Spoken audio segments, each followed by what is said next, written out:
Good afternoon, everyone. I know that we are live now. Just a reminder to those who are operating and moving around in the room that we are officially on the air. Okay, so we are live now. It is now 4:03. Again, it is now 4:03. We have about 2 minutes. I hope that we can all make our way to our seats. We are live and on the air at this time. So I should be careful with that. Yes, sir. Yes, sir. Hot mics are on. I'll be right back. Okay.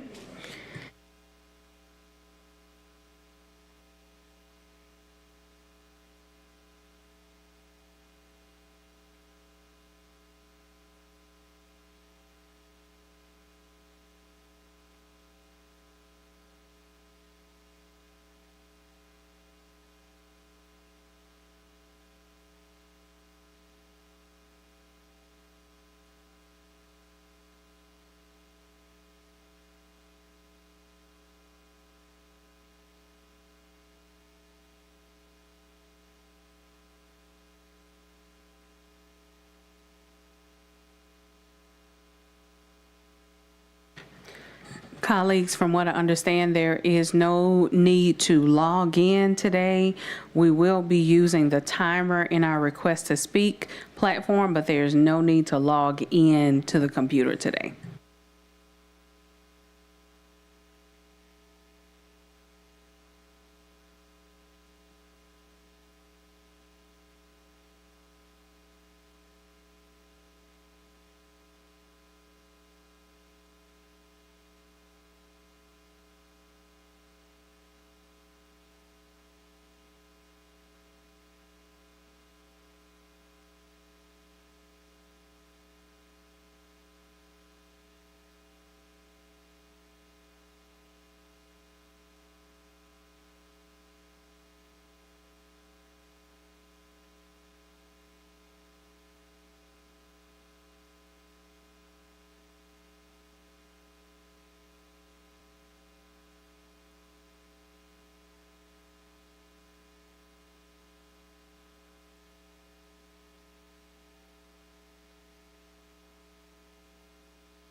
So you all, there were 2 times that floated today. One was 4:15. Our agenda says 4 o'clock. I was hoping that majority of our colleagues would be here. It appears as though majority of them are. I do know that Mr. Lewis will not be joining us today. He had a family matter to take care of, but we will continue anyway. So with that in mind, since most of us are here, this meeting is now called to order. Today is Tuesday, July 9th, 2024. This is our first candidate for the superintendent interviews. Let us stand. The invocation will be given by School Board Member Mr. Mike Goday, and our Pledge of Allegiance will be given by School Board Member Nathan Russ. I smiled at you, Nathan, because I know you are wearing your nice necktie today with the flags on it. Let us stand.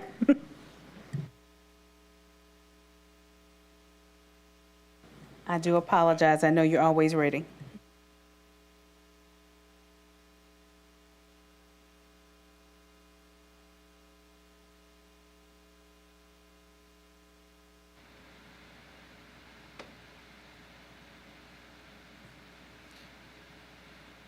Dear God of peace, we invite you to preside over this meeting.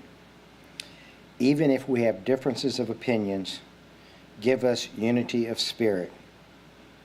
Help us to listen politely as others share their points of view. Help us to work as a unifying team in combining our myriad of ideas for a great outcome. Help us to work as a whole rather than as individuals trying to promote their own agendas. May we have a spirit of camaraderie in this room and work together on our shared mission. Let us strive to listen rather than to be heard. Amen. Amen. I pledge allegiance to the flag of the United States of America and to the republic for which it stands, one nation, under God, indivisible, with liberty and justice for all.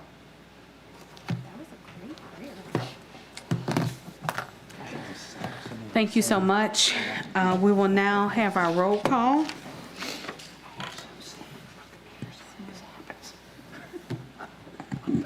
District 3, President Powell Lewis. Present. District 9, Vice President Martin. Present. District 1, Mr. Blue. Here. District 2, Mr. Lannis. District 4, Ms. Stewart. District 5, Mr. Lewis. District 6, Mr. Russ. Present. District 7, Mr. Goday. Here. District 8, Ms. Sule. Present. We have a quorum. Thank you. We'll now proceed to item B1, interview with candidate Kevin George for the position of EBR, Superintendent of Schools. I believe that this process will be led by Dr. Christelle Slaughter with SSA Consulting, and we will follow her directions. Thank you, Madam President, members of the board. As we discussed, you will have 90 minutes with each candidate.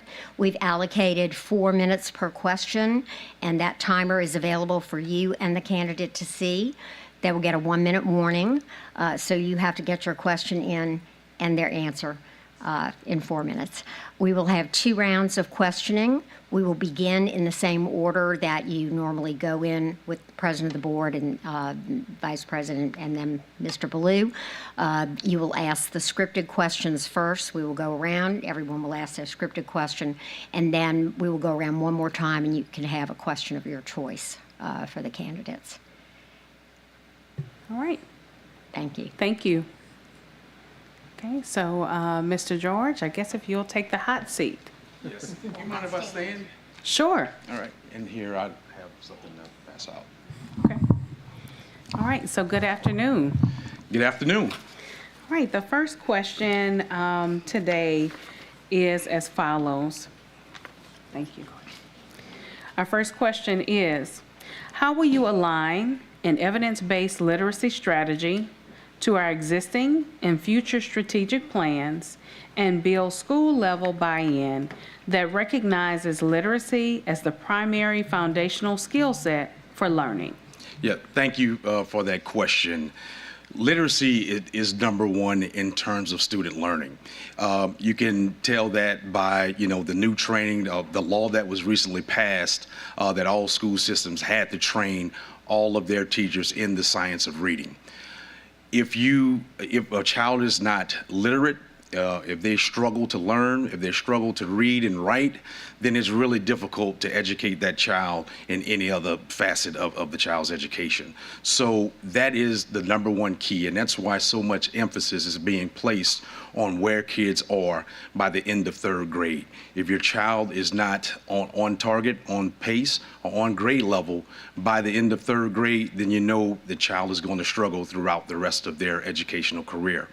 So when we talk about alignment with our strategic plan, all metrics, all of our key performance indicators must follow a path of showing growth from grade level to grade level. We must ensure, we know we've had training, but we must continue that training. We can never just do a one-dose training and expect that training to last throughout that teacher's career. You have to continue to provide updates, ongoing, continuous professional development for the science of reading training and literacy training to ensure that our teachers are ready to make that impact in the classroom. Thank you. Mr. Martin. Thank you. We'll be here for a very short time if you answer that succinctly to everything, Mr. George. The East Baton Rouge school system is often criticized for the way in which we're set up from an organizational structure standpoint. Can you share with us your thoughts on how you would structure the organization kind of from the top down? Absolutely. So, of course, I've studied your current org chart, at least the one that is on the website, that is set up with chiefs, and then, of course, corresponding direct reports under all those folks. So here's the deal. You have to set up a structure. So part of what my first 30 days and then the next 30 days we'll encounter is understanding and evaluating what we have in place. And I want to talk to the people that are currently in those positions about how well or not well this current structure is suiting them. I'm not coming in and just throwing in, hey, here's my organizational structure, this is what I want to do, let's go. No. I'm going to come and evaluate what's here, because everything here is not in shambles, right?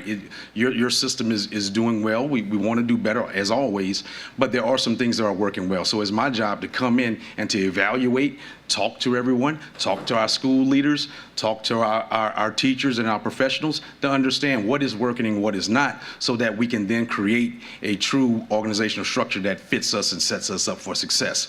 And once I have that opportunity to come in and evaluate those things, then I will be bringing those things to you to say, hey, this is the organizational structure. After I've listened, back to on all the experience that I have, I've talked to the people who are in these positions, I've talked to the school level staff, and now here's the organizational structure that I feel that's going to best fit us going forward. So that's the process. And here's the thing. Here's one of the top questions that I'll be asking of people who are currently sitting in all these different roles.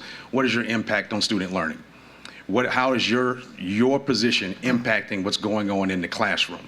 Okay, because if we cannot have a direct answer, now sometimes there will be a reason why maybe this certain position does not directly impact student learning, but if the position is not impacting student learning, then we have to evaluate whether or not that position is still needed. So again, when I bring this plan, a reorg structure to you, then you know it's going to be with input from our current staff, from my years of experience, and I'll bring something to this board that this board can be proud of and vote upon. Thank you. Yes. Thank you. Mr. Ballou. Thank you. Yes. I want to talk about creating a culture, and I want to know how you will create a culture in the East Baton Rouge Parish school system that does three things. First, motivates excellent educators to apply and to stay, empowers and grows great leaders, and finally embraces and thrives on accountability. Right. Well, thanks for that question, because everything starts with culture. All right. Culture eats strategy for breakfast. All that stuff we talked about earlier about plans and all the things we want to do in this system, if you don't have a great culture, is going to destroy it. And as we talked about it yesterday during one of the sessions, culture is the worst thing that you're tolerating, right? So that was Dr. Ty Wiggins that said that. And let me just say this.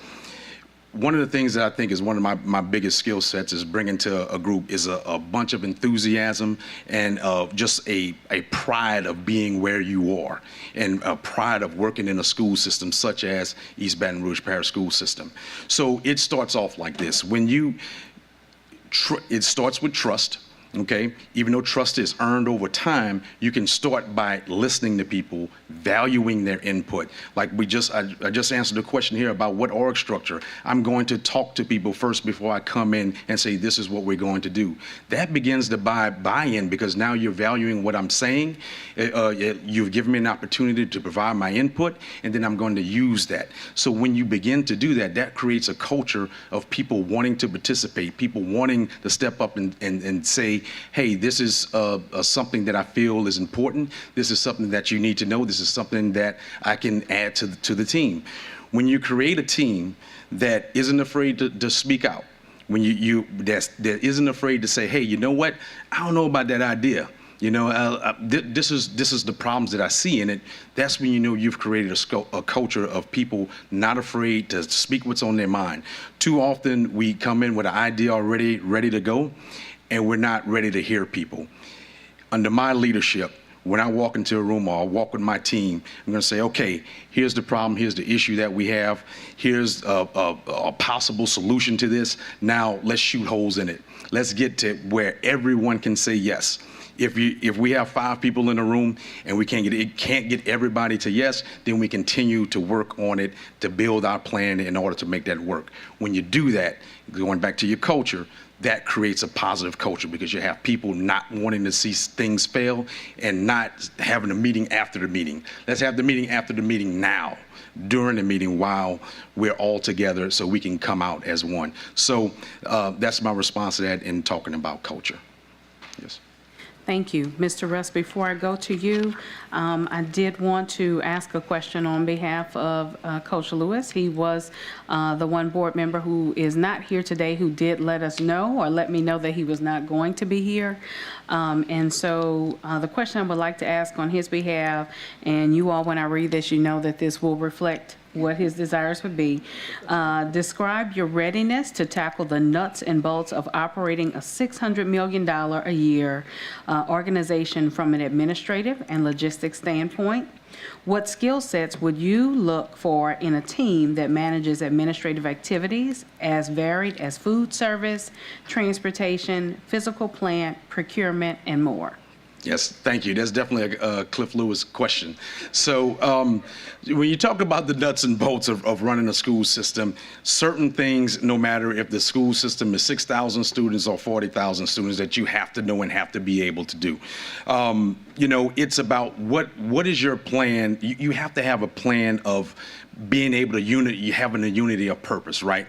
Making sure that everyone understands your vision and how you want to carry out things. So when you look at a team and trying to run a system of this size, you have to be able to identify people who have those skill sets and to be able to attract them to come in and to work into the school system. And again, you have people now in this system who can do a lot of the things that we're talking about, all right? We don't always have to go outside and bring in new people. You evaluate the talent that's here, you put out the call for those positions, and then you allow those folks to express their desire and how they can help the school system. So when you talk about, I think when I've been the superintendent of a smaller school system, and when you're the superintendent of a smaller school system, you're uniquely positioned to run a larger school system. And here's why: because here you have a lot of hands to do a lot of different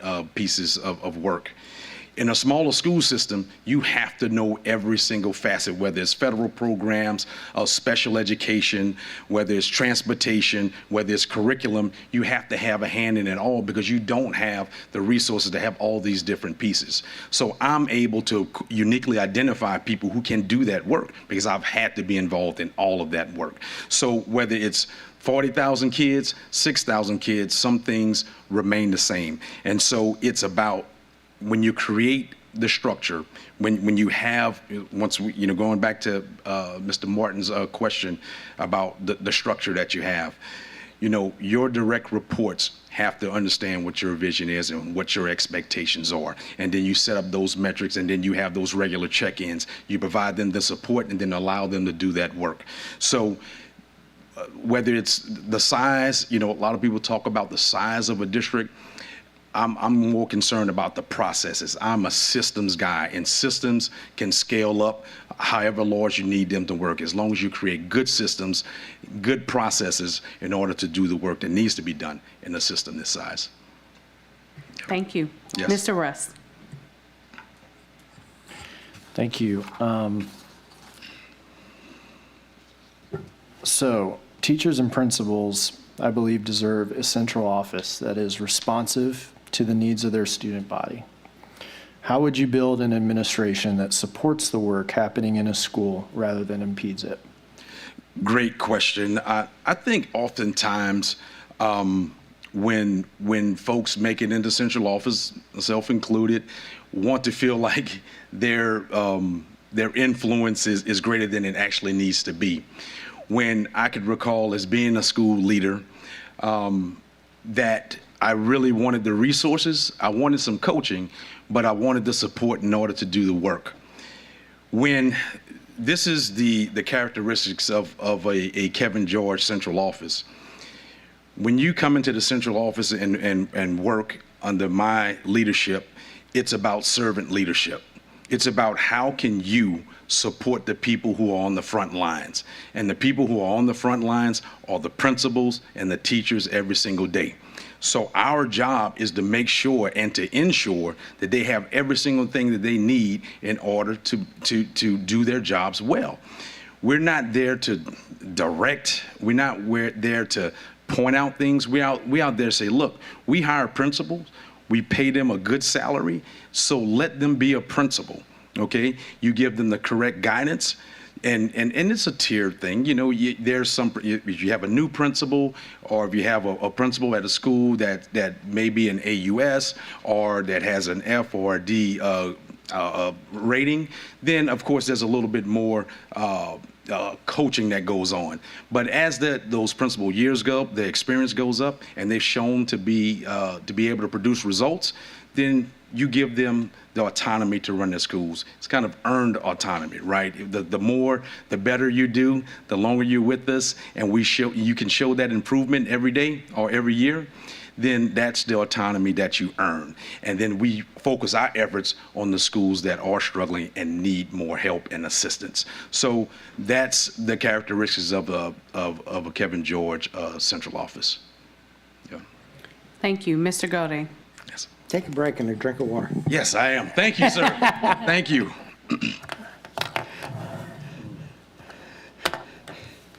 Okay, Ready. systems guy, central office, okay? Yes. There have been many complaints about our central office. EBR Public Schools has many outdated and inefficient work processes in the central office and elsewhere, leading to poor customer service for our employees, our parents, and our students. We have taken many steps toward transitioning to a new integrated system. However, many departments want to cling to their old processes and just implement the existing processes on the new software, instead of updating and streamlining them to take advantage of the options offered by the new systems and improve customer service. They also seem to me to want to remain inside their functional silos. How would you drive the need for our work processes to become more efficient and more cross-functional throughout the organization? How would you hold divisional and functional leaders accountable to make this happen and the consequences for them if they don't? And how would you make sure that those functional and divisional leaders evaluate and hold accountable their staff down to the lowest level, praising those that merit praise and taking action on those who do not? Such a simple question. Thank you for that. So when you have an organization this size, you don't have time for inefficiencies, right? And so if we have systems where we're doing outdated things, I'm assuming you're probably talking about accounting, those types of issues that occur. And accounting could just be one example. So in order to get to the most efficient piece, you start off with the person at the top and say, okay, here's where we are. You heard the question that Mike Godey asked during my interview, all right? So we got to get down to this. So please explain to me what processes that we have and what is your plan to kind of streamline and bring our efficiencies into into 2024. And you have to, I would allow that person to first try to give me, okay, where are we? Okay, and give them the opportunity to explain to me kind of where they are and what are they doing about this issue, because if you're asking this question, I'm sure it has been brought up to them before. So I want to know where are they, and then if they haven't done anything, okay, then that tells me something else, right? And if they haven't put a plan in place, that tells me something else. So in order to move forward, you have to understand, say, okay, what are the latest, what are the best practices? We don't have to make this stuff up. There are large school systems in this state, outside this state, that are using varied processes. So you know what? We may have to go take a field trip if my person currently doesn't have any solutions or any suggestions about what to do. So we have to go on a field trip and find out who's doing this well, who has their offices automated, who is doing things a lot more efficient and better than us. Looking at all of the different employees that they have, how efficient are we being with the dollars that we have? And so I would be able to do that by having those conversations with them and understanding where they are. And then if they have not already started to create a plan, then we have to go create a plan together. And that's going to start by doing some visits, seeing what best practices other districts are doing, districts similar to our size, so that we can be more efficient in what we're trying to do. Madam President, if I may ask a quick follow-up since we're going fast. Sure. That didn't hit the crux of my question. Sure. The crux of my question is there are people in this central office are working hard. Sure. Many of them don't want to change what they do today to change to the new thing. So you can do all you want with the leaders of the groups until you get the people who are actually interfacing with the customers, our employees, our parents, and our students, until you get them to understand that they need to change and what they're doing today isn't going to be what they're doing tomorrow. How do you drive it to that? Because knowing what to do is not our problem. Getting it done is our problem. I totally understand your question, and I do think if the folks that you state, I'm gonna use your phrase at the bottom of this. At the bottom. Okay, all right. Well, at the user end. I also said I know they work hard. Yes. I know we all want to be clear on the words we use, so I apologize if I put different words in your mouth. But at the end of this process, then yes. So when I talk with the leader, I always start there, right? Because I want to understand what they understand about their department. And it will trickle down to every person in the department, because we want to know, okay, how can we make this better? How can we be more efficient? Sometimes when you get to that end user, let's say we have 6 people that are doing a certain task, I don't know if they may not give you all the right answers. So it's going to be up to that leader. And also there's oftentimes that, I just recently saw you guys bringing an outside consultant to and kind of analyze, your operations department. It may require us bringing in someone say, hey, all right, this has been an issue here for a very long time. We have not come up with the answer yet. So let's bring in an outside source to kind of help us to evaluate it as well. Okay? All right. Thank you. Thank you. Ms. Sule. Made it to the last district. Yeah. Right? Am I it? No, yeah, I'm the last one. Okay, policies are something that we have a lot of and are things that the board should be focusing on. What policies, if you've had a chance to look at our policies or not, what policies do you see as important in our district? So I have not gone through all of your policies. No, I have not done that. But I do know that East Baton Rouge uses a similar system that most school systems in the state use, uses a program that we all kind of use to kind of create our policies.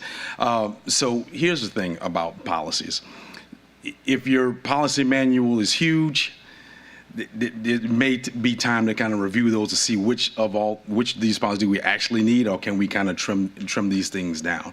But when you set policy, the school board's job is to set policies so that we can have an efficient running system. One of your main jobs, obviously, is to hire a superintendent. The next job, you set a budget. You set and create policy, and obviously the vision and priorities for the district. So what policies do you need? As I was talking to people over the last few days, I've talked about a few different policies that maybe if we don't have them or if we are interpreting them incorrectly.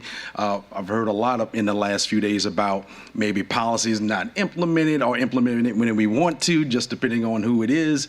And so I've heard a lot about policies and whatnot. So under my leadership, that's my job, is to bring to you policies that can help us be more efficient as a system, whether it's accounting, whether it's hiring personnel, whether it's setting how we set up our budgets, a myriad of things. Policy can be a change, the way we make change in our district. So it's part of the main goal of one of the main objectives of the school board is to create policy, and the superintendent is supposed to bring things to you to help us to do things more efficiently. So, that'll be something that early on, as you can tell in the 90-day plan, the 100-day plan that I gave you, is one of the things that we'll be doing. Yes. Okay. Thank you. So that ends the first round of questions, and Dr. Slaughter, correct me if I'm wrong, but this is now the round where we either have follow-up or unscripted questions. And so I will start the process off again. We will follow the same rotation. And so my next question, thank you so much. Look, you made it through the first set. Yes, ma'am. All right. All right, so my question is, what is the largest school district or system you've had an opportunity to serve in? And what was your professional role in that district or system? And then what were the general demographics of that district? Yes, thank you. The largest system I worked in was in NOLA PS, that's New Orleans, Louisiana Public Schools. I was the chief accountability officer for that school system. That system, as you all know, is an all-charter district. That district had approximately 76 schools with 32 different charter organizations, and a little bit less than 50,000 kids, about 48,000 students. And my role there as the Chief Accountability Officer was varied. We had a huge task on our team. One of the things that we did was evaluated charters and recommended them for either renewal or that we took their charters away. If we took charters away, then we cited another charter organization. So we went through what we call a citing process to cite another charter organization to take that organization over. Obviously, accountability issues, everything dealing with the school performance scores and everything in between that. We dealt with any types of complaints, any type of issues that were caused. If there was an issue that a parent had with a certain charter organization or a charter school and they were not getting anywhere with that organization, then our team was the team that handled that complaint and did an investigation if something was handled there. So that role, I could tell you, it never stopped. It was 24/7, 7 days a week. So that's my answer to that. Do you remember what the subset breakdown was? Yeah. Gender and race? Yeah, we were about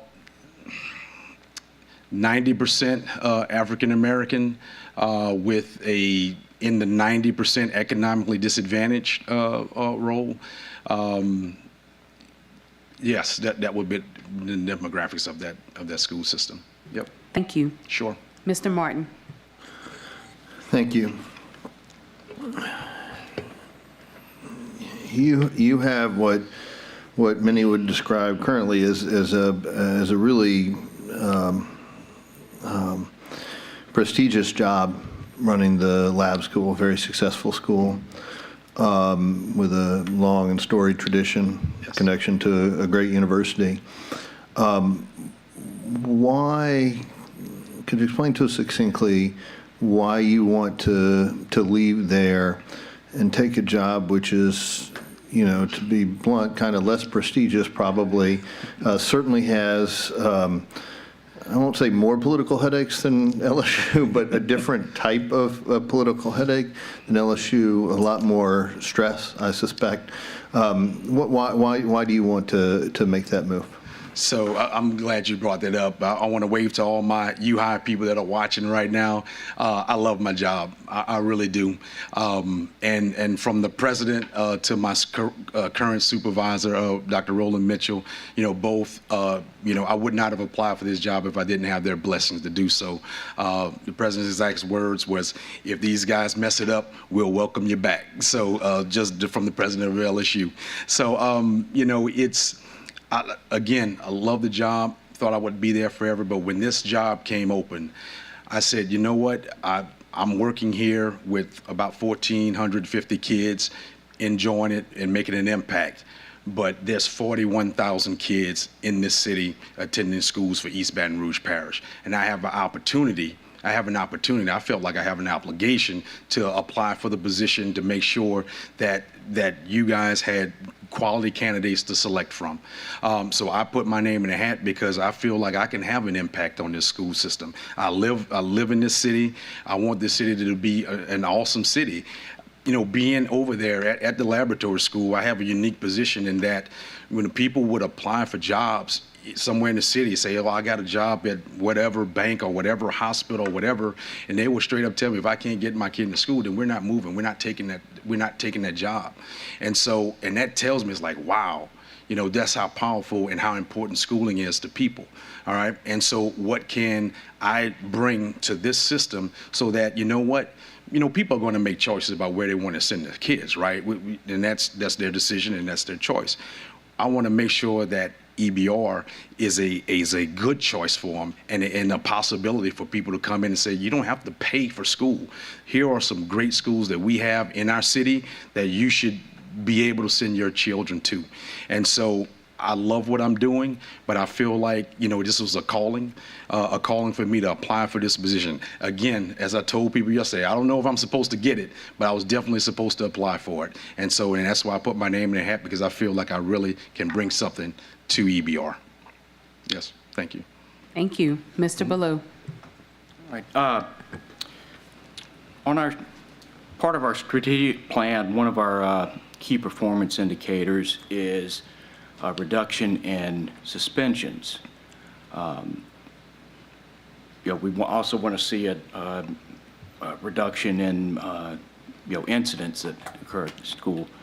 I'm not sure that that really tells us whether we're being successful or not. And what I want to know is, if we want to create a great learning environment, and I've heard from teachers and principals that in the past that have said they didn't feel they were supported by the central office as far as discipline problems, and it's usually only a very small number of students that they have problems with it. But I've heard from parents as well. If we were, we look at that issue of the learning environment and disruption, what would be you recommend would be our goal, and how would we measure whether we're being successful or not? Yeah, so thanks for that question. I've heard that a lot as well over the last few days, because it's something that occurs all the time, not only here, but all over. What do we do with children who continue to be disruptive? There's always this delicate balance between the teacher's sanity and the kid's educational rights, right? But the one thing is clear. If a child is disrupting the learning of others, we cannot keep that kid into the classroom. So then that brings another question. So now what do you do with that student? Yes, a goal of reducing suspensions is good, but not if we're not suspending kids who are supposed to be suspended, right? So we want to have a classroom that is conducive to learning. So when kids are not behaving the way we need them to behave, and it requires a suspension, I want to see what are we doing before that kid returns to class. Quickest way to burn out a teacher is that teacher writes a referral on a kid and the kid comes back to class and you don't know what's going on or what happened.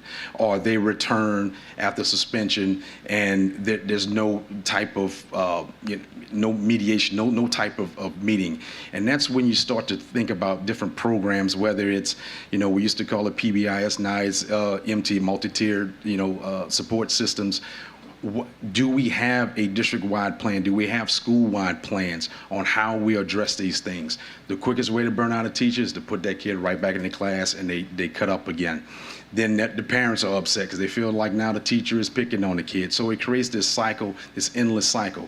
So while I applaud the goal of lower suspensions, I want to know what is the degree of classroom disruptions and what does that number look like in order to have a place that, I'm getting accustomed to this bell, but in order to have a place that is conducive to learning, you got to have a school-wide system on how you're handling those things that all teachers understand. Everyone may not agree, but the administration has to do a good job of communicating what our school-wide plan is, our school-wide discipline plan is, and what facets of MTSS are we using to bring that kid back into the classroom so they understand what they did was wrong, and teachers understand the triggers that those kids have in order so that they can better address them. When we do those things, we begin to minimize the amount of classroom disruptions. One of the things I would like to track is recidivism. How many of our kids are continuing to, cause classroom disruptions and have to be suspended? What are we doing? And that gives you a good idea about whether the plan you have is working. Oh, great, thank you. All right. Thank you. Okay, asking another on behalf of Mr. Lewis. And the following says, the main goal or responsibility of a school district is increasing student outcomes.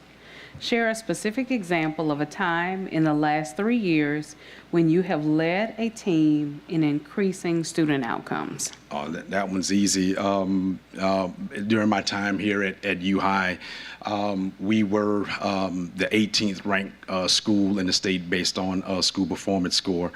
And so what we did at U-High, we have tremendous teachers. All of our lead teachers have master's degrees, right? So they're phenomenal in what they do. We made one little tweak. We actually, because in the past, they didn't really focus a lot on looking at student test data, all right? Because they're fabulous teachers. They're just teaching and doing what they have to do and getting those results. And so I brought in and say, hey, let's look at your student test results from the year before. And a funny thing happened. They began to have those aha moments and saying, whoa, in this strand, look how low my kids were. Let's just say it was, fractions, dividing fractions or whatever it was. You know what? I didn't spend a lot of time on that. So we gave the teacher, we didn't tell them what to do. We just presented the data to them and took them through a process of reviewing that data with their teammates. As they began to look at the data, because at first a lot of them were like, man, we don't do that over here. We don't do that at the last school. You come with that public school stuff. What's going on? And I was like, no, look, this is good practice. This is a best practice. And so as they began to look at that data, they started to have those aha moments. You know what? I didn't spend a lot of time on this. Or when I gave that assessment, you know what? My scores weren't as high. So this year coming around, I'm going to spend more time and ensure and change some different practices. We had that happen in a lot of different places. And guess what? Our school performance, as high as it is, and you know how hard it is to move when you're very high. We moved up from 18th all the way up to 9th and improved our school performance score even the way it was, just by making that one change. So again, I think those are some of the things that I bring. I know our teachers are using data. I know our principals are using data. I like to create, that's one of the tenets that I have in terms of collaboration and working with one another to review student work and how we do it. Those are the things that help you to, when you study it, when you bring it to light, your teachers respond to it. Yes. Mm-hmm. Thank you. Yes. Mr. Russ. Thank you. This may be a question for Ms. Slaughter or for Madam President. Mr. Kevin handed us a great little packet on his first 100 days of school. Is he do we have time built in for him to present this? Or do we think we're going to have extra time? Well, first, let me ask if that was a part of the process for today before. Madam President, I would suggest that you finish the unscripted round of questions, and if there is time left, we could certainly ask Mr. George to do that.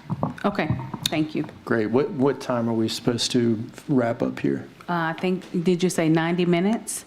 And Okay. Yeah, and we're So 5:30. far ahead of time. Okay. So great. he'll have time to present. Excellent. I was going to use a question on that if I had to, but I think we can get Okay. there. So I'm going to use one of my colleagues' questions because I think it's a great question. The state of Louisiana just changed its accountability standards. How will those changes impact our school system? And please explain how you would address those changes. Yeah, so talk about it seems like about every so often we change the accountability system. And I really don't like the messaging that came around the change. I'm all for higher standards. I'm okay. I'm even okay with the change in the accountability system. But when we talk about, there's all these A and B schools and here's where our schools are and we're not doing a lot, I get offended by that. All right, we're playing by the rules that were set, not by school systems, but by whoever sets those school performance scores or who set the accountability ratings. So I'm fine with the change. I'm not fine with the messaging around the change. So with that said, it's more difficult.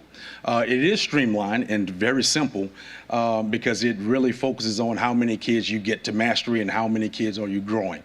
Pretty much if you're getting kids to mastery and you're growing kids, then you're going to be a system that's going to be rated pretty good. So what's going to happen is right now, looking at your data, we have about 14 F schools. That number, if you ask Ms. Okoski, she'll probably tell you it's going to be about 18 schools that are now going to be in F. Right now, we're a C school system. We'll probably, if you, again, ask with Ms. Okoski, she'll probably tell you it'll be a D school system. So off the bat, you're talking about more F schools. That'll be about a quarter of our schools that are F schools. You'll be a D system, and the sky is going to be falling. And I just want to caution everybody, you're no different than what you are today, right? You are where you are right now, and this is the new baseline, and let's use that baseline to set our metrics to move on up. Because what happens is You learn the system, you understand the system, and you begin to make strides on that. I don't know why we continue to beat teachers and administrators and employees over the head with this stuff. It just really upsets me because I know the work that everyone's doing every single day. We're not holding back. We're doing the best we can with what we have. And I don't like when people just sit back and say, oh, this is the school system in Louisiana. This is what's going on. Look at what's happening. No, we're all working. We're striving. We're all going hand in hand trying to do this work. And we don't need outside forces just dumping on us. So that's how I'll respond to that. But I do believe that just setting a new baseline, and then we start to build from there. Thank you. Mr. Gode. You can take a water break again. Yes, thank you. Thank you. Mr. Gordon is my water break guy. Thank you, sir. Thank you. Okay, Yes. I like long questions. Yeah. EBR has many fundamental issues to face in the future. These include, but are not limited to, facility studies, underutilized school building, the need for additional classroom seats in the growing southern part of the parish, completely updating and simplifying job descriptions, and resetting salary schedules for all employees, and rethinking the start time for our schools to improve student performance. All of these issues will be divisive with multiple options.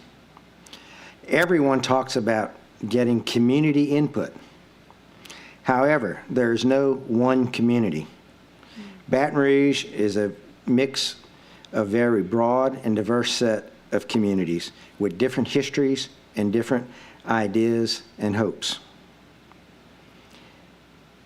These options for these issues will not please everyone in the community or on the board.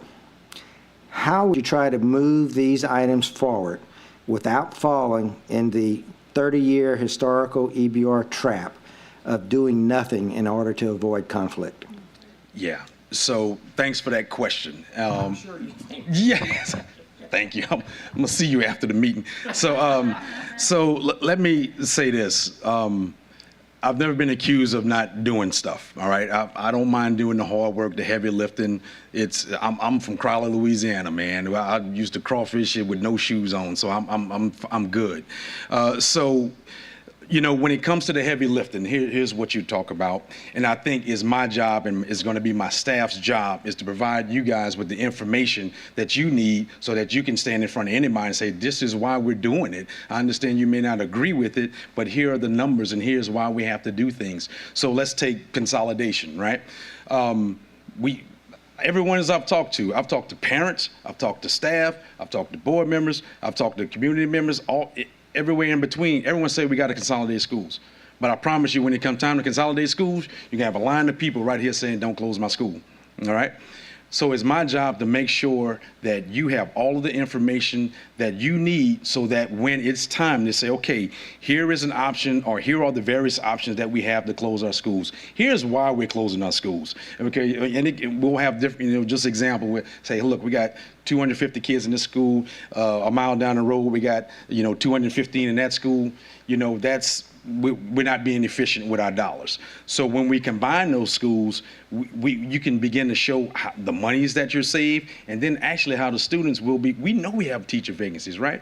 So we can show how actually students will be receiving a better product because guess what? There's fewer vacancies because we're combining our schools. We're having larger schools. So now we have social workers at the school because guess what? We got a larger amount of kids, so we can make sure they have the nurse, make sure they have the social worker, make sure they have everything they need in order to be successful. When you talk about, and then when you confront that or, combine that with, maybe we're also looking at raises as well, right? So now you're saving dollars on, maybe you're pouring a lot of money into a building that may be old and you're pouring a lot of dollars into that. You're saving all those dollars, and now those dollars that you save, you can then, present a plan to increase, employee salaries, all employee salaries. So all of this works hand in hand, but it's up to me and my team to give you guys all the information you need so that you can make the decision and be able to stand in front of anybody and say, this is what we're doing, this is why we're doing it, this is how we're going to do it. Thank you. Yes, sir. Yes, sir. Thank you. Ms. Ulay. My question was actually, what does the first 100 days look like? And I'm super glad to have this. And Yes. then Mr. Russ stole my thunder because I was going to ask if you could present it. But does anybody else have another question? I can give up my spot because he's going to present it. I do. Oh, great. Okay. I give Okay. my question to Ms. Powell-Lewis. Okay. Yes, ma'am. And before I ask mine, first of all, thank you so much for going through this process with us.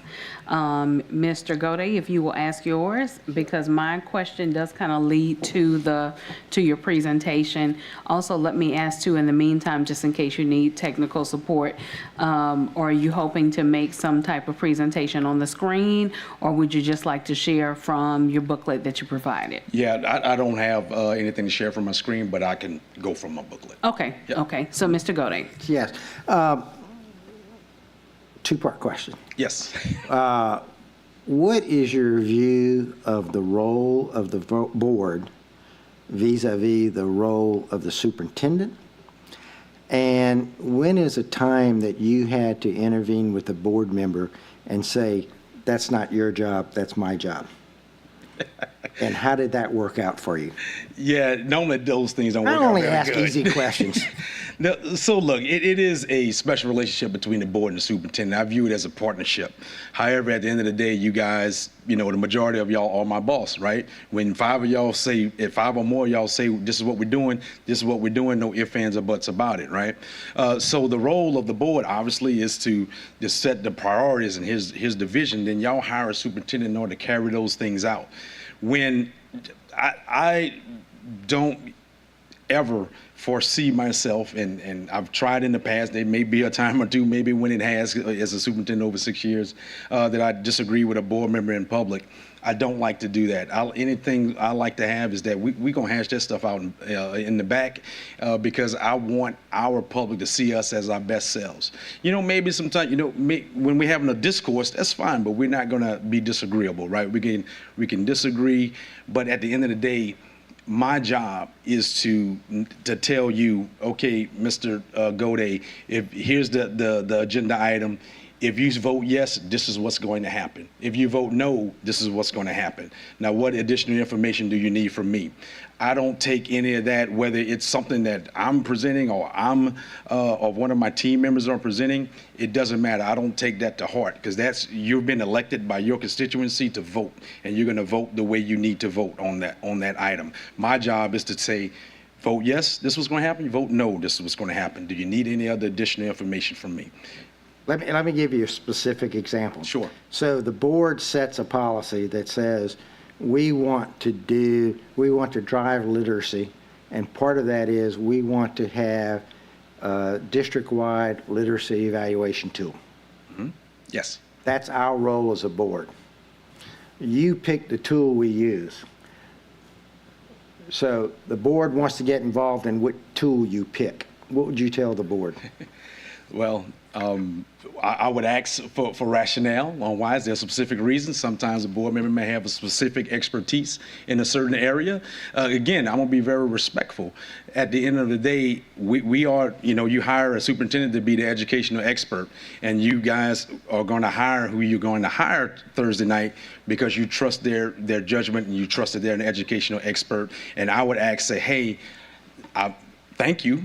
All right, and I appreciate it. We'll look into that matter. Here's the one we're currently looking at. Since you give me this suggestion, we'll look at it. But at the end of the day, I think it is the superintendent's discretion to hire which tool. Yes, sir. Mm-hmm. Thank you. Yes, ma'am. All right, so this is my question that kind of leads up to your 100-day plan, and this is far greater than the 100 days, but hopefully you will just be able to go straight into, once you've answered this or somewhere in the process, answer this question. Sure. If afforded the opportunity to serve in East Baton Rouge as our superintendent, how long would you desire your tenure to be? And what would you hope your standing legacy to be once your tenure in our system has expired? So what is the legacy that you would want us to remember you by after serving whatever is the length of time that you would desire? I can see the headlines in the Advocate right now, or in WBRZ, since I see their microphone right there. A decade of excellence. Kevin George's tenure in East Baton Rouge Parish School System. I feel like I'm a young man. I'm very healthy. I have an empty nest, so I don't have to run kids back and forth to soccer practice or any of those things anymore. My wife probably wants me out the house a little bit more, but I doubt it. She wants me home. If she's listening right now, she's probably cringing. But anyway, so back on track. So I have the wherewithal and the stamina and the persistence to want to see things through. I don't want to have you guys have to do this in another 2 years, 3 years, 4 years. Everyone has told me, George, you're going to be there 2-3 years. I'm telling you, 2-3 years, that's it. Okay? I got a hard head, though. Again, I got a hard head, got that from my dad. I believe that I can do this work, and I can do this work for a very long time. We've moved here to this city. We love where we live. We love our neighborhood, and I think things will happen if I ask my wife to move again. So I love this place. I've grown to love some. I have some good friends here in Baton Rouge, and I have not worked a day in my life since 1999. I'm gonna say that. And no matter what issues this district has, or people say, hey, there's going to be some issues. God bless you. I love this work. I love working with kids. I love working with teachers. I love working with our leaders. Walking through our schools today, I had so much fun today walking with those 3 principals today, because that's what I love to do. I love to talk shop. I love to talk education. And so I'll be here as long as the board will have me. Yes. Thank you. Thank you so much for answering. And segue, if you want to take a moment and grab another. Yeah, let me grab one here. And a swig of water, as in Mr. Goday's words. Yes.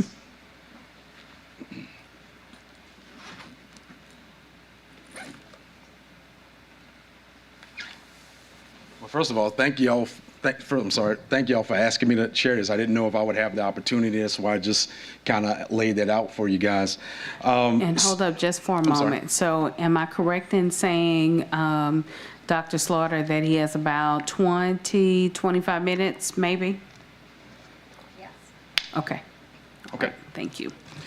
So if you look at my document, I call it Engage, Execute, and Elevate EBR. And it's basically, 3 phases where we first engage with people. I'm just going to tell you right now that I've been asked a lot of times about what new initiatives are you going to bring to the school system. And yes, I have experience with a lot of different initiatives, a lot of different, programs and whatnot. But I'm not going to bring that before I engage people. Okay, I have to understand, I have an idea of an academic strategy and what needs to happen in schools, but I'm not going to put that on people before I have the opportunity to talk to them.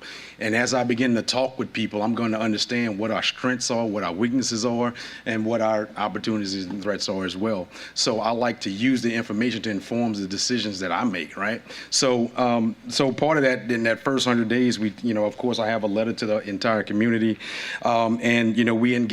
And the way I have this set up is I have objectives on each one, and then I have different examples about what that may look like, right, as I begin to get into this place. So that first phase, the first 30 days, we're talking about engage, and I have a definition of what I mean and engage to be. But here are the 3 objectives for people listening at home and for folks here today who don't have a booklet. The objective 1 is to build relationships with key stakeholders. All right. Also, the objective number 2, gather insights on the historical and current challenges and strengths of the district. And objective 3, to foster a culture of open communication and trust. I've heard communication, trust, unity, morale countless times in the last month that I've been a candidate for this position. I know that that's huge. And as I said earlier, if you don't have a good culture, the strategies and all that stuff that you talk about, it really doesn't matter, because your culture is going to just eat that all up. All right. And so I have to, we know that there's, the elephant in the room, that all the things that happen, and we got, different things going on within the district. it's going to be incumbent on whoever is the next superintendent to pull everyone together. And you start that by talking to people, listening to people, and not only listening, but actually using their feedback to inform the decisions that you're going to make as you roll through this. So I list also key activities under each objective. Obviously you see number one on there is which Mr. Gode was here to hear this. I know he'll read it later, but it's the most important thing for me to do is to have those meetings, individual meetings with each one of you guys, so that I can understand from your distinct perspectives what are the major issues for you and what are the things you would like to see addressed. Okay, I can only do that by having those conversations with you one-on-one. As the board's sole employee, it's my duty, that's my responsibility to ensure that we are always all on the same page, that there's no miscommunication, that there's nothing that's going to, surprise you guys, right? So my job is to maintain communication with you guys. And so I talk about, just discussion topics, just giving some different examples about what those conversations would look like. We talk about some outcomes at the end of this, and where we're looking at a comprehensive overview and those just establishing those personal connections. I'll stop there to see if there's, I don't want to keep going. Y'all just stop me if you, at any time at this moment, okay? All right? Yes, sir. All right. So engage with employee groups. This is going to be essential, especially with what's going on now. And, I was asked a few different times yesterday, after, the three union heads had the press conference about how do you feel about that? I mean, does this, intimidate you in any way? And my response was, folks, they know the gentleman, and so I expect them to support him. And I, once they get to know me, I expect that same support. And so, and like I said, it would be strange if they didn't support one of their own. And so, they don't know me, but once they get to know me, they're going to see what I'm about. And so, I'm looking to engage all of our employees, because it's all about the work, it's all about the students, it's all about those 41,000 kids that's coming to school. And so we have to put our best foot forward. So I want to meet with all of our employees, group by group. There's different ways that we could set that up, in terms of, having all the administrators, teachers, and in one meeting, and then having another meeting where we have all of our support staff. It takes every single person in order to make a school district run well. No person is more important than the next. And so my job is to make sure that everyone feels valued and feels like they can speak directly to me. And that's part of the goal during that outcome, during those meetings. Engage with employee groups. When you're talking about the school level administration, school level insight, teachers, and all those different things. And of course, I give some different examples about what can come out of those meetings. When you listen to folks, just like I tell people all the time, we're having a conversation today, and someone asked me, how do we attract or how do we keep kids, who maybe constantly get in trouble? How do they, what do we offer them to stay in school or to want to remain in school and encourage them to stay in school? I said, well, you got to ask them. You got to ask them what they want. If you have a kid that's incorrigible and you're trying to figure out a plan for them, then we're talking about you having those conversations with them and asking them. So when we're talking to our employees, we want to know what it is that they need. So as we continue on here, again, talking with specific key employees in the district, one of the things right now, we know we have a special master over, our special education issues. So the state has deemed that we have some critical issues with special education in our district. I want to get on top of that ASAP. Got to get on top of that ASAP. I have to understand what the issues are, what the corrective action plan is, where are we on meeting the metrics on that action plan, and then I'll also meet with the State Department as well and that special master to see where we are we on track, where we need to be. Transportation, we know we do not want to repeat of last year, even though I saw the meeting a couple weeks ago about where we are, and it looked like we've made some strides. But again, already that's one of the things that's keeping me up at night about whether or not we'll be able to get kids to school on the first few days. So there are some key personnel people that directly I need to meet with one-on-one as well. So when we move into, again, that first phase is all about engagement.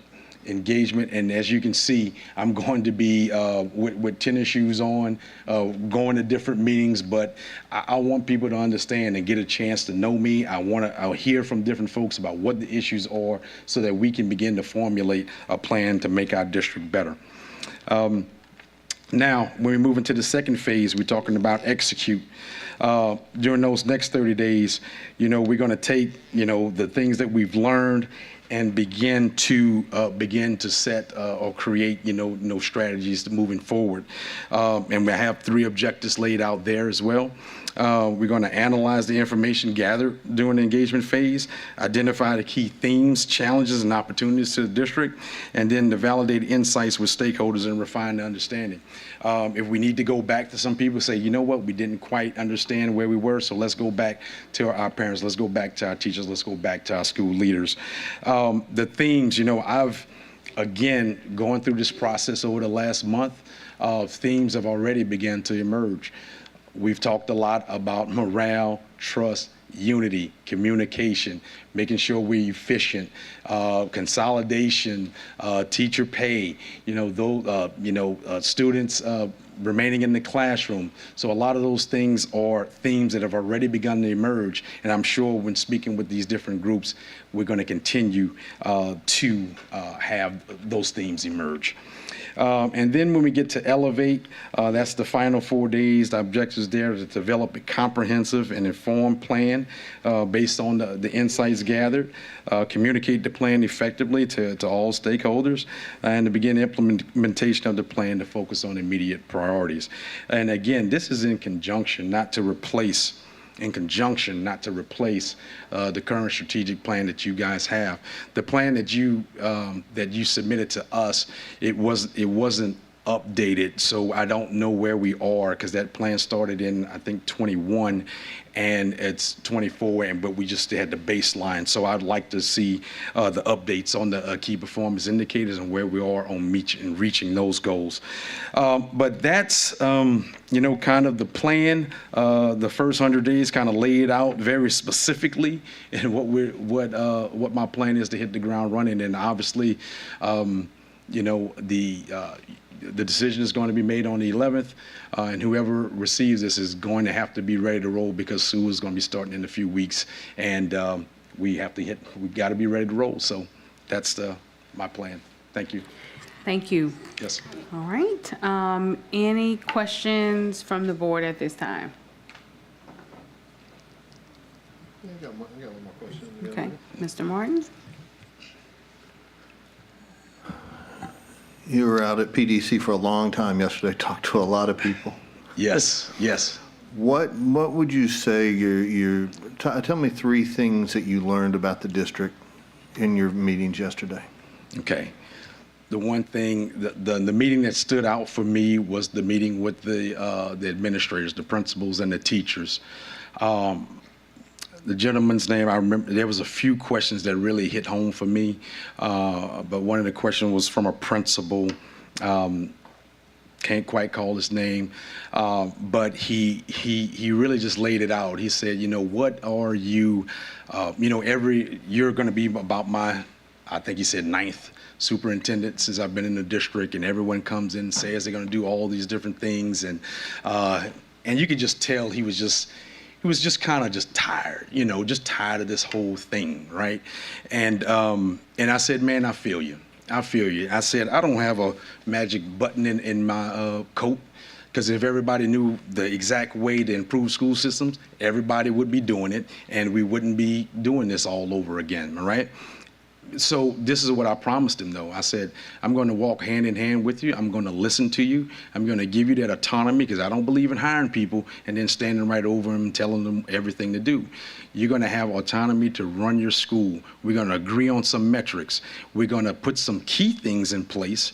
all right, regarding, because I have an academic strategy that has worked everywhere I've gone. So those things, we want to see those tenets in every place that we go. But you're going to have the ability to make or break your school. We're going to give you all the resources that we can in order to make it work. And I'm going to be out there fighting to find every single other resource that we can give you in order for your school to run.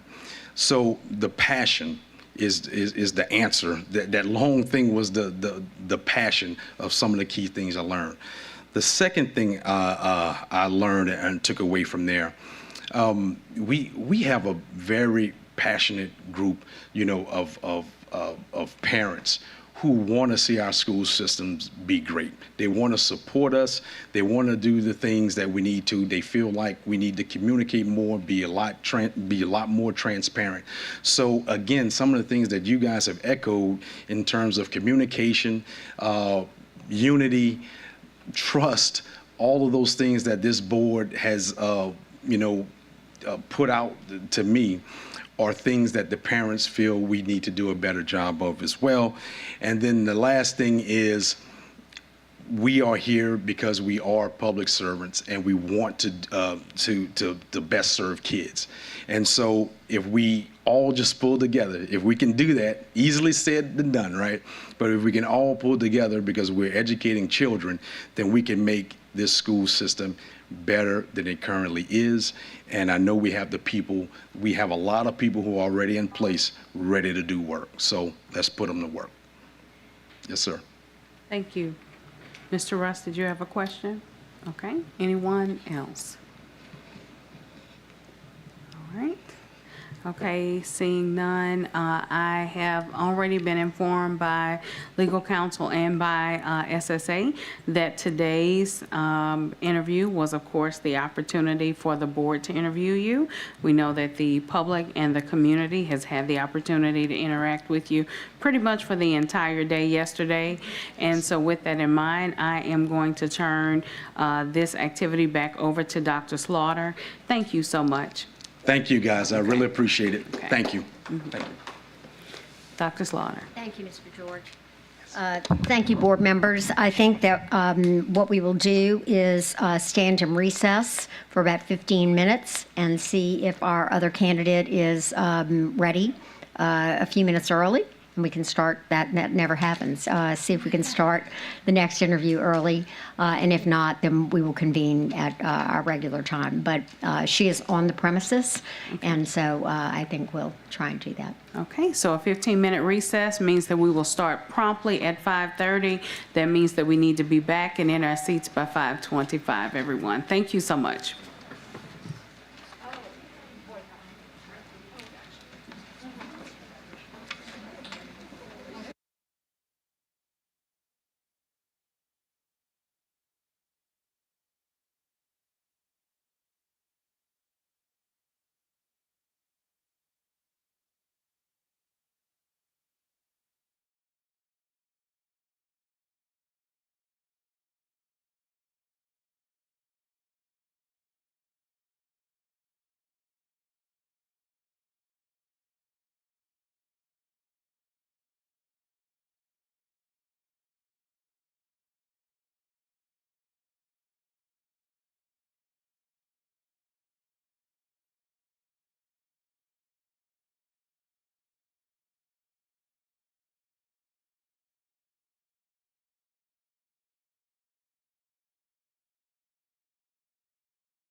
My apologies. No one hollered for me to tell me that I was the one that was running behind time. It is now 5:32. We will now return. Again, it is 5:32. We were supposed to be back in here at 5:25. Prepared for 5:30. Again, it is 5:32. Let us go ahead and begin. We are now returning. Welcome to those who are joining us at this time. Again, today is Tuesday, July 9th, 2024. This meeting has already been called to order. We've already had all of item A, which is invocation and pledge of allegiance. We've also engaged in our first interview. We're now to the second interview. And this interview will be an interview with Andrea Zayas for the position of EBR, Superintendent of Schools. Dr. Slaughter, would you come in and give all the necessary preliminary information? Yes, thank you, Madam President. We will conduct this interview in the same fashion. We will have board members ask scripted questions. We will go in the same order that you normally do, beginning with the board president. And once that round of questions is done, we will go to unscripted questions and then possibly some questions for clarification or information for the candidate, should we have time left over. Each question that you begin, we will press the timer for 4 minutes, so that's 4 minutes for you to ask your question and for the candidate to answer the question. If you have the need to clarify questions, again, we have time in the second round or after that, if needed. Okay, thank you so much. Thank you. All right, Ms. Zayas, your turn in the hot seat. Okay, I'm ready. Good afternoon. Thank you. Same here. So here's the first question of the afternoon, and it is as follows. How will you align, and I'll let them get you all situated there. Let's start over. How will you align an evidence-based literacy strategy to our existing and future strategic plans and build school-level buy-in that recognizes literacy as the primary foundational skill set for learning?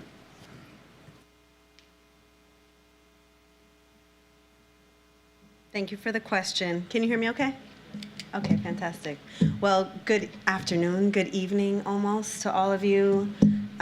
First and foremost, I really just want to thank you all for the opportunity to be here to talk with you all and to have this deep engagement with your community over the last few weeks. It's an honor, and it really has been a privilege to get to know your community, to engage with families and teachers and some students and visit school buildings today. I'm a learner, and I've deeply enjoyed the process, and I'm grateful for that. So thank you. Literacy is the foundation of all learning. Deeply proud of the work that I was able to do in Boston Public Schools to bring a science of reading approach across the district, beginning with the highest need schools and rolling back balanced literacy and implementing evidence-based practices across the district. My understanding is that is part of the existing strategic plan, and I would anticipate that we would continue with those evidence-based practices and continue to improve practices across the district. And the way that we would do that is through deep, aligned, job-embedded instructional coaching and professional learning cycles, so that every school leader, instructional coach, department head, teacher, assistant teacher, and paraprofessional have what they need in order to implement those practices on a daily basis. And we can pull up the data that we need to monitor as frequently as necessary. The buy-in comes from a couple of things. First and foremost, understanding that what the research shows about what works. And I think we just need to be plain and state that, right? Where there are places of misalignment. Here's what the research tells us works and how children, young people, and humans acquire literacy skills. The science is clear. There have been reading wars, but they've been settled. with the research. Secondly, when folks have the support that they need to get the good work done, they can start to turn that flywheel of success and start to experience the success when young people start having those aha moments in the classroom. When they start seeing that, they want to have more of that. And so they engage more and more in the coaching cycles that would be part of this professional learning process. I'll pause there. Thank you. Mr. Martin. Thank you. Ms. Zayas, the East Baton Rouge school system is often criticized for our organizational structure, the way we're set up. Can you share with us your thoughts on how you would structure the organization kind of from the top down? Thank you. Thank you, Mr. Vice President. I've heard a little bit about what some of the criticisms are. I've done some of my own looking at an analysis of the current chart and some of the previous charts, and compared them to some of my previous experiences. And what I'd say is that what's most important, and to what the research shows about what good managerial structures look like. It's interesting that many of the leadership gurus talk about the right size for any management team is somewhere between 6 and 8, right? Having 6 to 8 direct reports is the ideal. And it reminds me of a guided reading group. You really want to have no more than 6 to 8 students that you're working with, so you can track and monitor in much the same way when you're leading a small group of adults. You want to really be able to dig in deeply with them, build the relationships that you need to have that trust, the vulnerability, and also be able to monitor and hold them accountable for their work. So I would say you'd need to have a slim set of chiefs that report directly to the superintendent. And those chiefs would be, so we have many more than that, I believe 10 right now. Some of those functions can be combined. Inside of those functions of chiefs, I would have, most importantly, I think what I want to talk about there is a regional structure, moving to a regional structure of supervision of schools, where, similar to the role that I had in Boston, where the superintendent has area superintendents that have supervision authority and supervision responsibility over a handful or a region, a particular geographic area of schools across grade levels, provide supervision and support, coaching, management, and training of those particular principals, and is responsible for the academic and all outcomes for that school alongside the principal. So really, that person comes alongside the principal to support them, hold them accountable, provide professional learning, et cetera, and so forth. The other key functions include finance, operations. Inside of operations, I would have human resources inside of operations as well as technology. I think one of the things that I would want to invest significant time and energy on at the beginning of my tenure would be completing a full analysis of the central office organizational chart and personnel in order to make the right shifts in order to align resources with the priorities in the strategic plan. Thank you. Mr. Ballou.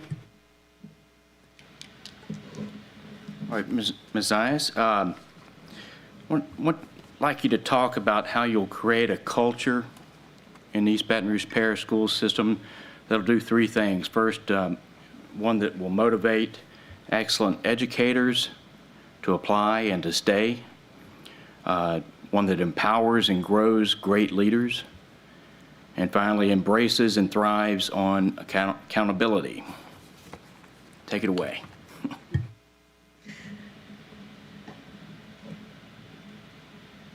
Thank you for your question, Mr. Ballou. I think some of you have heard me say this in some of our conversations across the last handful of days. Culture eats strategy for breakfast, right? So we can have all the plans and all of the big ideas, and if we don't have the right tone and we don't have the right relationships, we're not going far. Culture is built by habits, by norms, by routines, by behaviors, and by modeling what it is that we want to see on our teams in every single interaction with everyone. I've tried to model the kind of culture that I want to work in all the interactions that I've had with you all over the last few days, and with everyone that I've met, the folks that I've met in this room, and in all the other rooms that I've been in. That means communicating with integrity and honesty, looking people directly in the eyes, shaking hands, being accessible and available, and really listening. I want to acknowledge that EBR is in a place of sharp difficulty, and healing from that difficulty will be really important in order to move forward. I would be looking to my colleagues to engage with me in a process of having conversation, really deeply listening to the community in order to rebuild that trust. Motivating educators to apply and to stay is a multi-layered and complex problem that gets solved over time. And I think that some of the key sort of quick hits on that are that we have to create a narrative and demonstrate where the bright spots are in the district. There are incredible places of learning here, and incredible educators, incredible schooling opportunities. We should be highlighting those and sharing them with the public as often as we possibly can. And using those and shifting the narrative while we dig in deep to make sure that all classrooms and every school in every neighborhood has that quality and that excellence, but highlighting what we already have. How do we empower and grow great leaders? We ensure that we incorporate a culture around everyone having a coach, having a learning plan, and having professional goals that are doable, and having training and support around meeting those goals. I'm supporting those 6 to 8 people that I talked about. They're supporting their 6 to 8 people, and so on and so forth. That grows leadership. Thriving on accountability comes from having those clear professional goals laid out, and having dashboards and KPIs that we hold each other accountable for through sacred one-on-one meetings that happen on a weekly basis, where we can sit down and say, hey, how's it going this week? And I'd be looking forward to having those one-on-one meetings with each of you every week as well. Thank you. One of our members who is not here today actually shared with us that he had a family situation, and with that in mind, I did want to ask some questions on his behalf.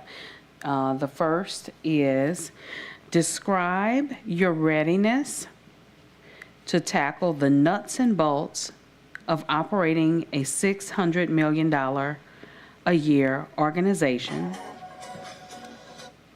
from an administrative and logistics standpoint. What skill sets will you look for in a team that manages administrative activities as varied as food service, transportation, physical plant, procurement, and more?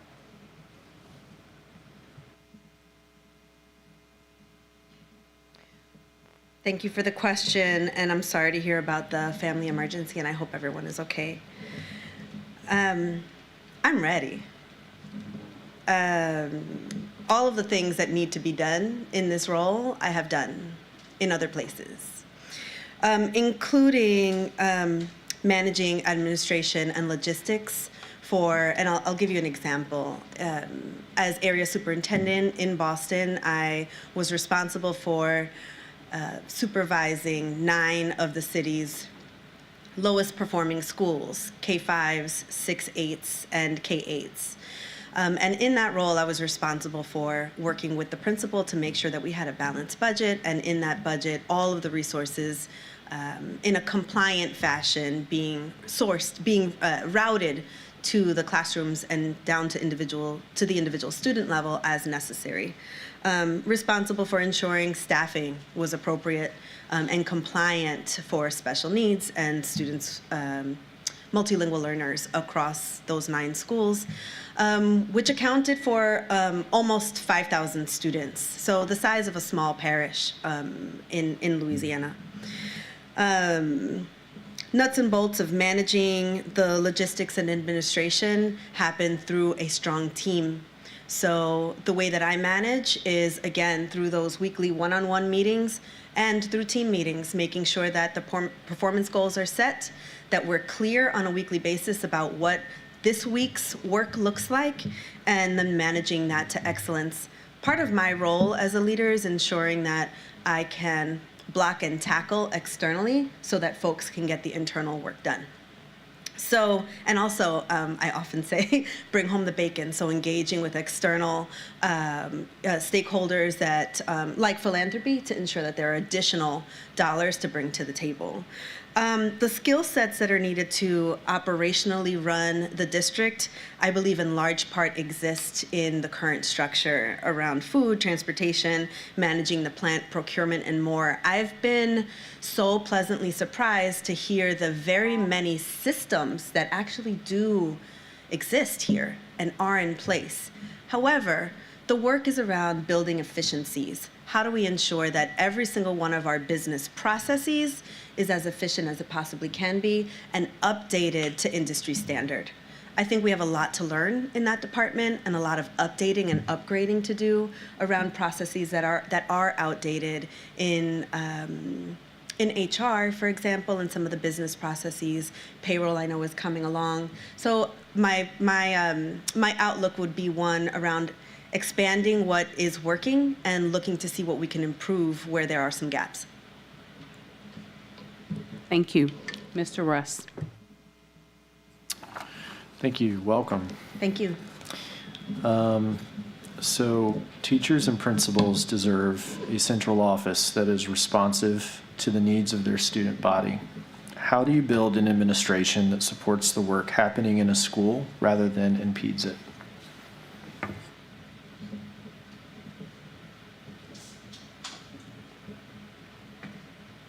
I love that question. So thank you. And I love it because it places children and our students and their learning at the center. So I think it's important for every manager and every supervisor to make connections between every individual's specific work and what happens in the classroom. That's going to look different depending on what different the different functions are. I would want to see a handful of central office staff in key positions having the responsibility of being present in schools in some meaningful way as part of their role. That group of people becomes instrumental for keeping that sort of link between central office and schools alive. We can easily, as central office staff, and I'll include myself as someone that has worked in central offices, you can become disconnected from what it means to be on the ground teaching children every day. One of the things that I've thought about is, where would my office be? And how would I engage with board members and with central office staff? And one of the strategies I would use, which is just a logistical, one of the strategies that I would use is to actually have my building co-located, my office co-located in a school building and rotating that co-location, so that when I'm meeting with food services or I'm meeting with our chief of finance, that we're actually in one of our school buildings and not only in the central office building. Let's take a quick walk and see what's happening here in this building. Let's bring in the principal and take a quick walk. Not long enough that we're pulling them away from something else that they're doing or eating up instructional time, but ensuring that our focus continues to be on children. Most importantly, I think we need to co-own the district's most important key performance indicators, which are around student academic outcomes. One of the things I talked with our business community yesterday was the development of a collective scorecard that the city can collectively own across an entire young person's life, from cradle to career. So our early childhood community, K-12, higher ed, career tech folks can all come to the table with business leaders to develop a set of KPIs that we can all hold ourselves accountable to. Because it's not just the school system, it's also our after-school providers, it is higher ed, and all of us that need to really wrap our arms completely around families and young people to lift the floor for everyone. Thank you. Mr. Gode. Thank you, and I'm the water boy here, so if you'd like to take a quick water break and wet your throat. Appreciate it. Our friendly newspaper reporter just told me my questions were too long, so I let me wouldn't get make a my good pen ready. interview. Okay. No, you won't be able to write all this out, just listen. Okay. There have been many complaints about our central office. EBR has many outdated, you talked about this, and inefficient work processes in the central office and elsewhere, leading to poor customer service for our employees, parents, and students. We have taken some steps in transitioning to a new integrated system. However, many departments want to cling to their old processes and just implement the existing processes on new software instead of updating and streamlining them to take advantage of the options offered by the new system. They also seem to want to remain in their functional silos.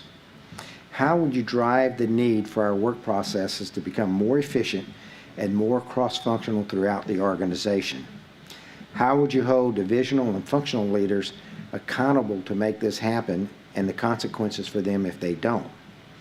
And how would you make sure that they evaluate and hold accountable their staff down to the lowest level, praising those that merit praise and taking actions over those who do not? Because I think we know what to do, we just can't get out of our own way to do it. Thank you for the question. You sure? Yes, I am. Yeah, I alluded to this a little bit ago, right, around business efficiencies. I think part of my response was embedded in your question around creating cross-functional teaming structures like a matrix approach, project teams that are cross-functional and move across teams. So in looking at and studying the org chart, one of the things I was really struck by was I think some of the offices and departments are in interesting places, right? And it would certainly make it difficult for them to collaborate if they are in different offices, unless they're working on a particular, so a couple of approaches. One, you either move the departments so that they're all together inside of one division, and then they're more naturally working together. If the individuals are naturally inclined to work together, which not all individuals are, right? So regardless of whether they are in the same department or not, it's incumbent upon us as leaders to create those and to sort of force the collaboration through structures, right? And then those relationships can start to flourish and the work can begin to get done. Project teams. If we need, let's say, a new HVAC system, which I'm pulling it because I'm looking at the HVAC up there, right?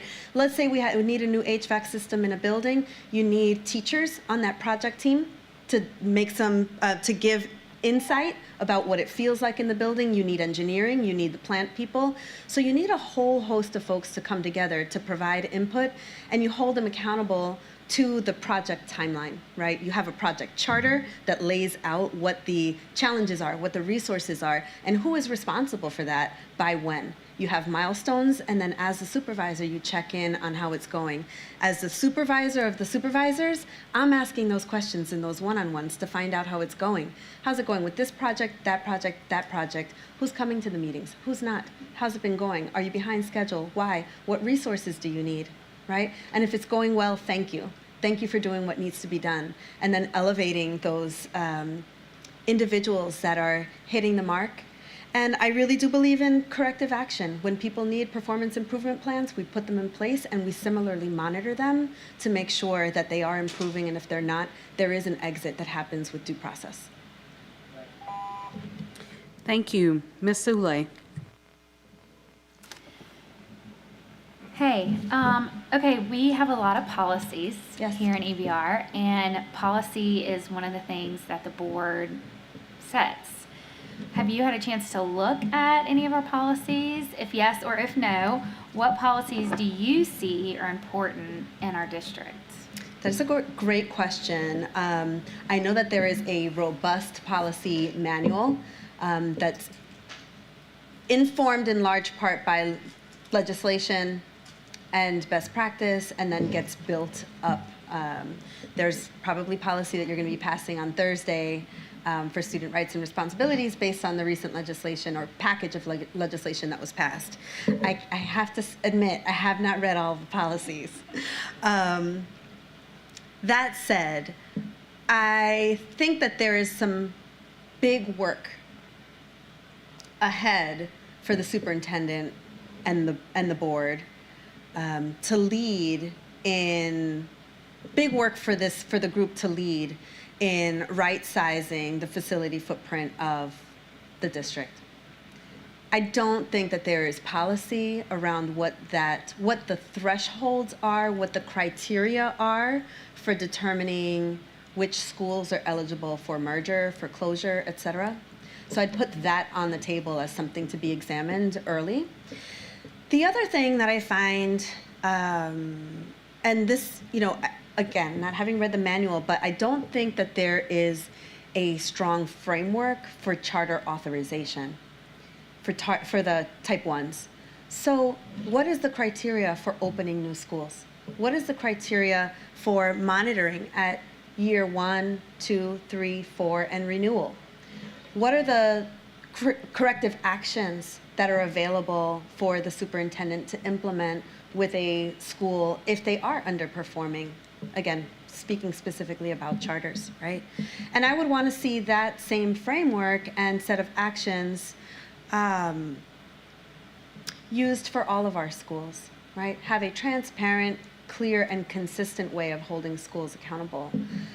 I do think that there's a lot in place for our traditional publics, but I'd want to see what we have in place for the type 1 schools and how we can potentially create some coherence across the system to further create some connective tissue inside of a portfolio approach. Thank you. With no further scripted questions, we will now go to any follow-up questions that we have or any unscripted questions as well, and we will follow the same rotation. Okay. So thank you so much. You completed the first round. Okay. So in the words of Mr. Gode, get you some water. Sounds good. And so we will begin with the next round of questions. And the first one that I have for you is, the main goal or responsibility of a school district or school system is increasing student outcomes.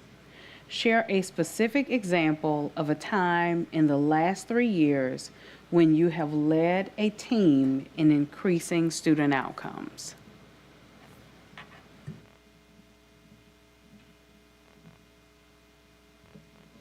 Thank you for the question. It is indeed that is job number one. As Chief Academic Officer in Boston, my work was specifically focused on that singular question. In that role, I built on the successes that I had in New Orleans with a particular school, Success Preparatory Academy, where we raised the SPS in a single year by over 20 points by implementing academic systems. Academic systems including high-quality instructional materials, data systems and data meetings, instructional coaching, and teachers having time to unpack and understand their curriculum through deep job-embedded professional learning cycles. That system or that process that I put in place at that school alongside an incredible school leader, a fantastic team, and supportive parents and incredibly brilliant students, I then lifted and brought over to my work with those 9 underperforming schools in Boston. In that year that I worked with those 9 schools, all of the schools improved significantly in their ELA, except for one, and that one improved in math, and all of them built the capacity for implementation of those academic systems that then set them up for further success in future years. The work around literacy and the literacy standards and the science of reading, which was implemented with those 9 schools, then got lifted up and was implemented district-wide. That work began during COVID and the COVID closures. The depth of the work includes professional learning and training for every single teacher across the district, high-quality instructional materials across the board, and that work is ongoing and continues to elevate the floor of the quality of instruction for all children across the district. Thank you. Mr. Martin. Thank you. You spent a lot of time out at the Professional Development Center yesterday talking to an awful lot of people. Yeah. What could you summarize kind of 3 takeaways, 3 things you learned about our district, our staff, whatever, any aspect of our district from your meetings and conversations yesterday? I can. Again, so when I talked to my mom at the end of the day, she says, "You sound energized. Aren't you tired?" I said, "No, I'm so excited. First of all, this is what I love to do, engage with folks and hear from them about their experiences and learn how things are going from their perspective. Even the press release, right? It's all instructive. It's all important to know about what's happening here, right? It's critical information. And it all energizes me. It's all good. What I have been struck by, first and foremost, is how, first of all, that is an asset. What an incredible asset that folks are so engaged and so willing to spend their downtime, their free time, as you all do, engaging around the academic outcomes and the schooling experiences of the young people of this district. That's a huge asset, right? So I was really struck and continue to be struck by that. Alongside that, I continue to be struck by the fact that while there is a lot of division and difficulty, remarkably, when I have one-on-one and small group conversations with folks, there isn't that much difference in terms of what we want to see at the end of the day, nor how we think we might get there. So I see a lot, so that left me very hopeful and inspired by the possibility of working together toward a different future. I also, and maybe I'll make a little bit of a joke, Mr. Martin, and say, y'all know how to run some candidates through some long interview processes. No, that's just a little joke. But the fact that folks are generally, maybe if not exactly on the same page, but in the same chapter, not in different books, right, as one might think from the outside looking in. I'm grateful for that opportunity. Mr. Ballou. Thank you. Looking at our strategic plan, one of our key performance indicators measures reductions in suspensions. And while that's a great goal, I'm not sure how actually measuring the number of suspensions is helpful. I've heard from some teachers, even principals, parents, frustrated that they didn't feel supported by the central office as far as problems with discipline, disruptions in the classroom. And if we're going forward, what goal would you think we should have as far as creating a learning environment that was free from disruption, and how would we go about measuring it to make sure that we were successful in meeting the needs of all of our students? Great question. I agree with you that having a positive, productive, engaging, welcoming learning environment in the classroom is what we need and what we want and what young people need. I think hearing from them is really important. I'm curious about what student survey processes are in place and how we get an opportunity to hear about how students are experiencing the classroom. And I get to that from your question, excuse me, because my mind goes to root cause analysis. Why are there disruptions happening? What is the trigger? And what is it that's happening in the classroom environment that's causing for this type of disruption to happen frequently, and escalate to the point of disciplinary action? It makes me think about some of the conversations that we've had around the need for wraparound supports and deeply supporting students with social work support, counseling, etc. That's not always the answer, that's not always the issue, but it's one of the many issues that we know, one of the many supports that can be supportive when you have students who have particular triggers or who have behavioral difficulties. Sometimes, so hearing from students and understanding how they're experiencing the classroom and their school environment is really important.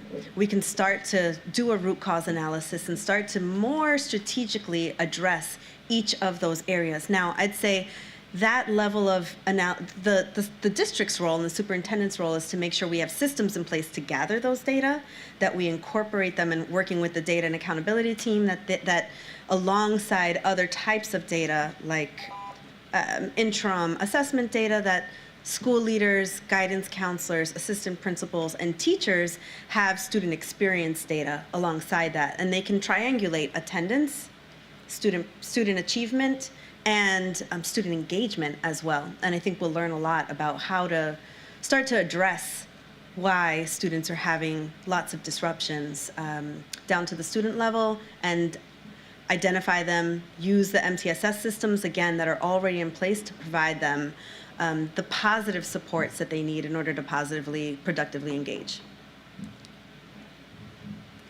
Thank One you. more thing, I'm sorry, I think I Okay. did have 20 seconds really quickly, and support teachers when those instances are acute and extreme, and make sure that they can continue teaching and in a safe environment as well. Thank you. Okay.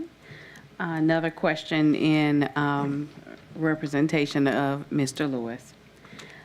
If afforded the opportunity to serve in East Baton Rouge Parish as the superintendent, how long would you desire your tenure to be?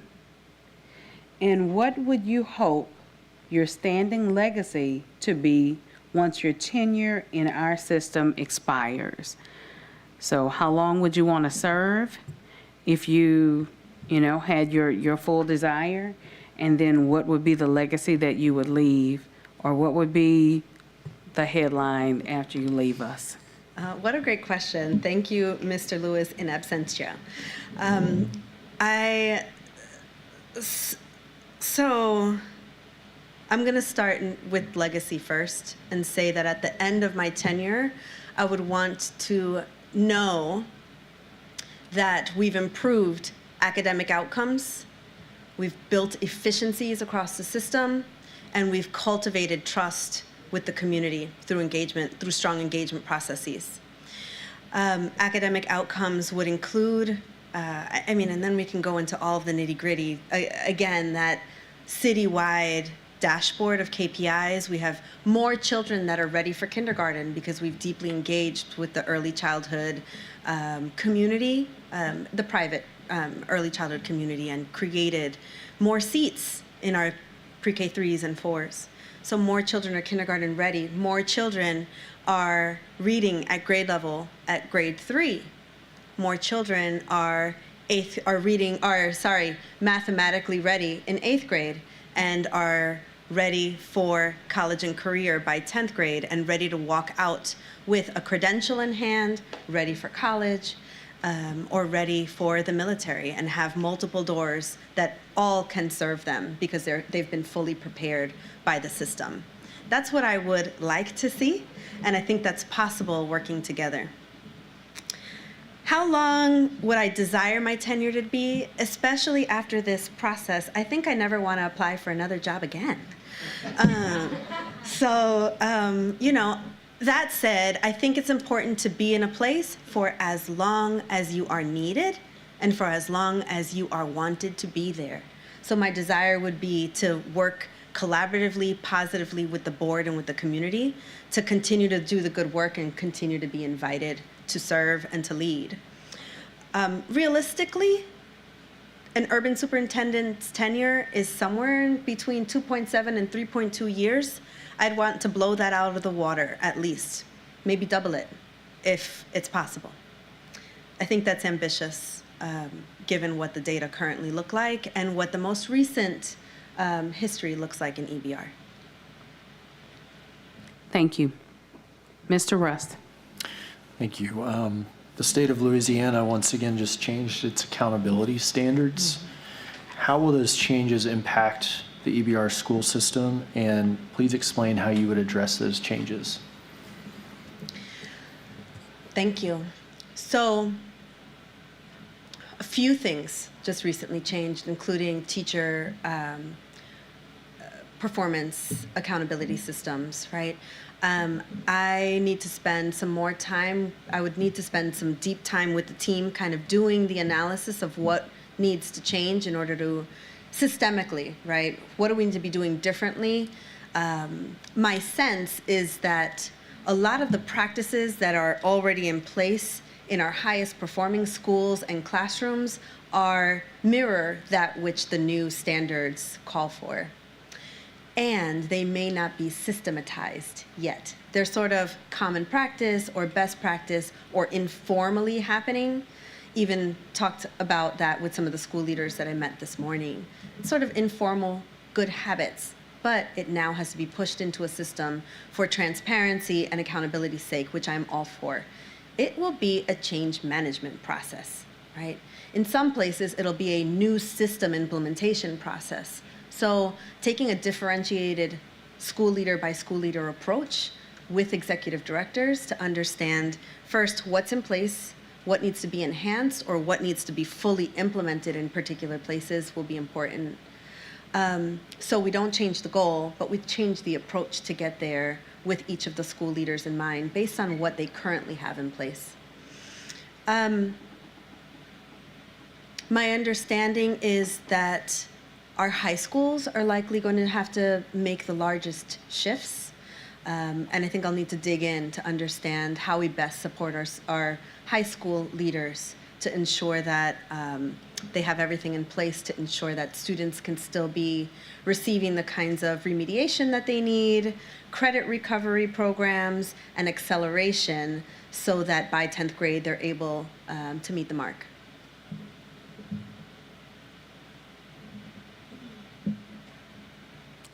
Thank you. Mr. Gaudet. Yes, take a breath again. Okay. EBR has many fundamental issues to face in the near future. These include, but are not limited to, a facility study, underutilized school buildings, the need for additional classroom seats in the growing southern part of the parish, completely updating and simplifying job descriptions and salary schedules for all employees, and rethinking the start time for all of our schools. All of these issues will be divisive with multiple options. Many people have talked about getting community input.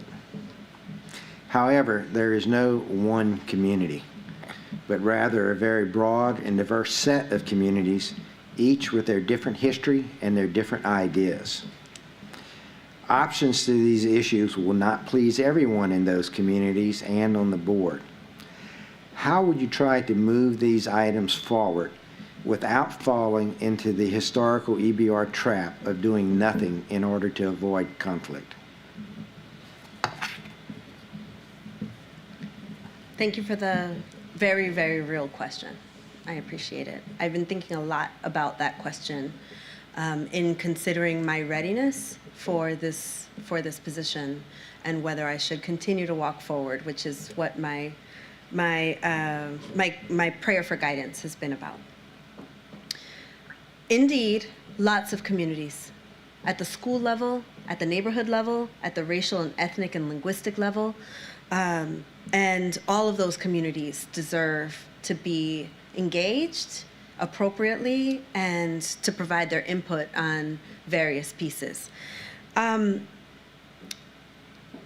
So salaries and job descriptions, I'm going to say that one I can tick off and say that gets handled internal to the superintendent's various teams with chiefs as part of routine organizational performance improvement processes, right? I wouldn't bring that to the board, and I think it needs to stay in-house and offline.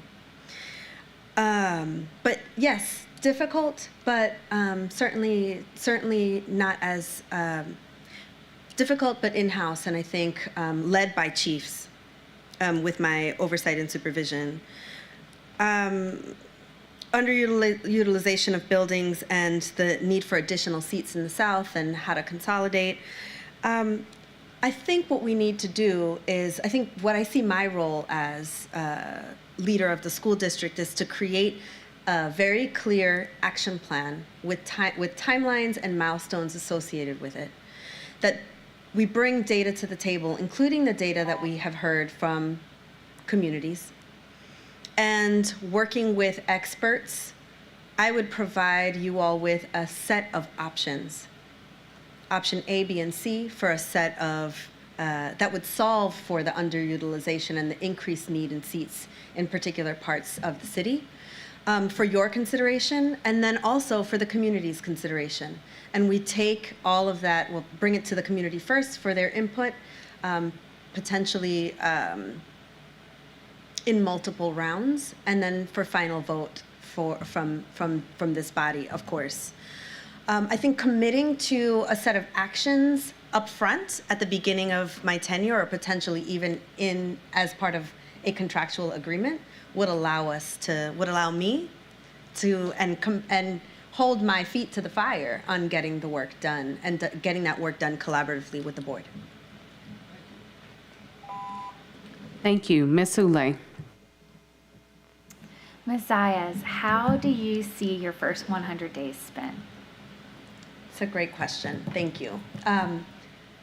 Given where the answer is very tailored to what I've heard from the various people that I've talked with over the last couple of days and last couple of weeks. And what we know is the current situation in the district, also some of the historical realities of the district. The first 100 days for any leader are about setting the tone, creating an action plan, and deeply engaging, building relationships, and building trust. You have to learn your business, you have to learn your people, you have to learn what's happening on the ground in order to then create the action plans that are necessary to hit the ground running. That's what the first 100 days in any leader's playbook looks like, right? That's where you start to, somebody asked about culture, I think it was Mr. Ballou. That's where you start to set culture, set norms and expectations. That's where we start to set the cadence for our meetings, one-on-ones, team meetings, district-wide meetings, et cetera, where we start to build relationship and trust and build that action plan that we can then, at day 101, start to hit the ground running with. I would be looking to this body to support me and have my back on what that culture needs to look like, and to also lead and embody that culture of unity, that culture of let's get the work done with children at the center, and collaboration.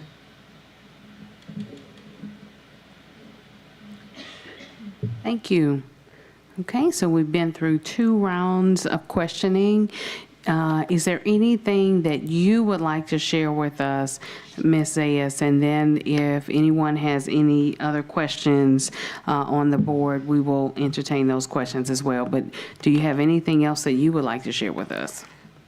2 quick things. First, I just want to, again, express my gratitude for the process. It's been wonderful getting to know each of you and to hear what your vision is for the district, and again, the community, and being able to triangulate how very similar all of those visions are. It's inspiring.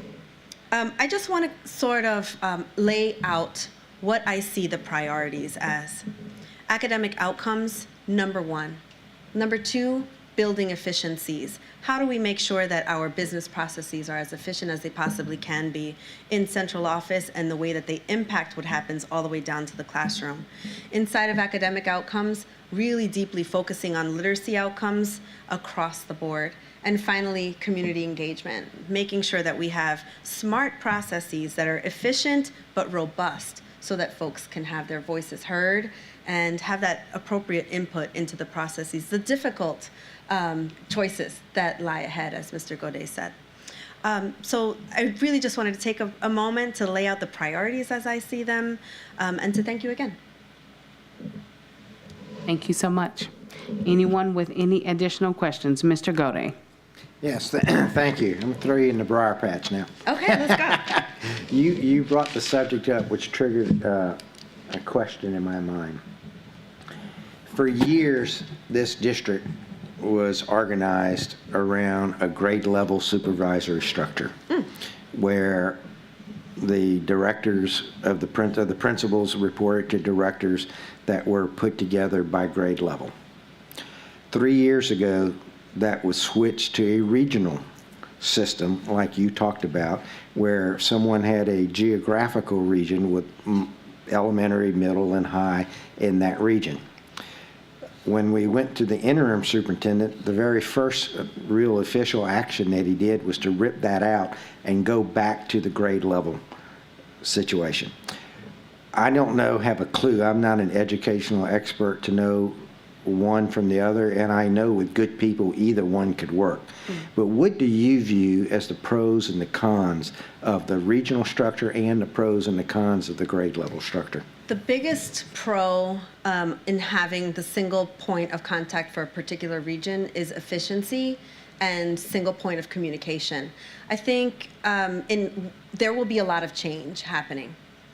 And whenever you have a lot of change happening, it's really important to make sure that your messaging is crisp, clear, consistent, and precise. My understanding is that the way that, and in many systems, when you don't have a single point of contact for principals, you have 5 different people talking to you about the same thing, and you have 5 different answers. A lot, if you're lucky, right? And then there's more, right? I would want to streamline that through that regional or area superintendent model, so that you can crisp up and clean up the communication and just simplify things for school leaders. Here are the things that we're focusing on. Here's what professional learning is going to look like, and I'm your support, period, right? So that's a huge pro.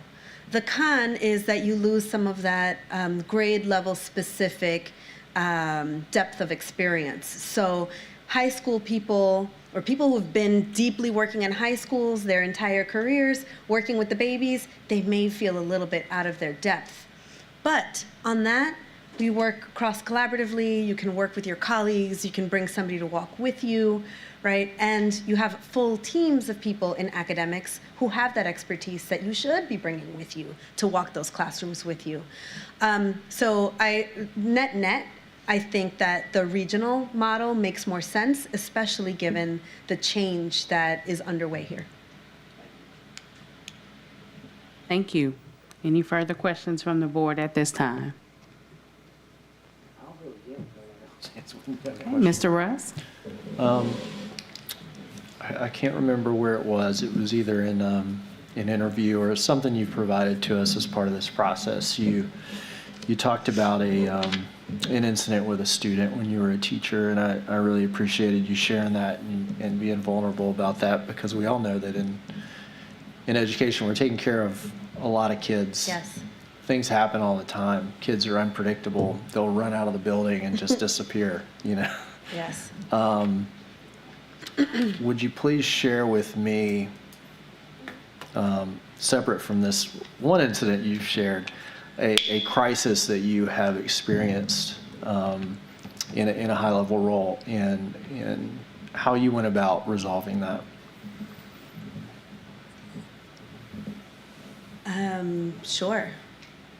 How's managing the district's transition to virtual learning, closing down schools and reopening them during COVID. That was maybe the crisis of the career, really, to date.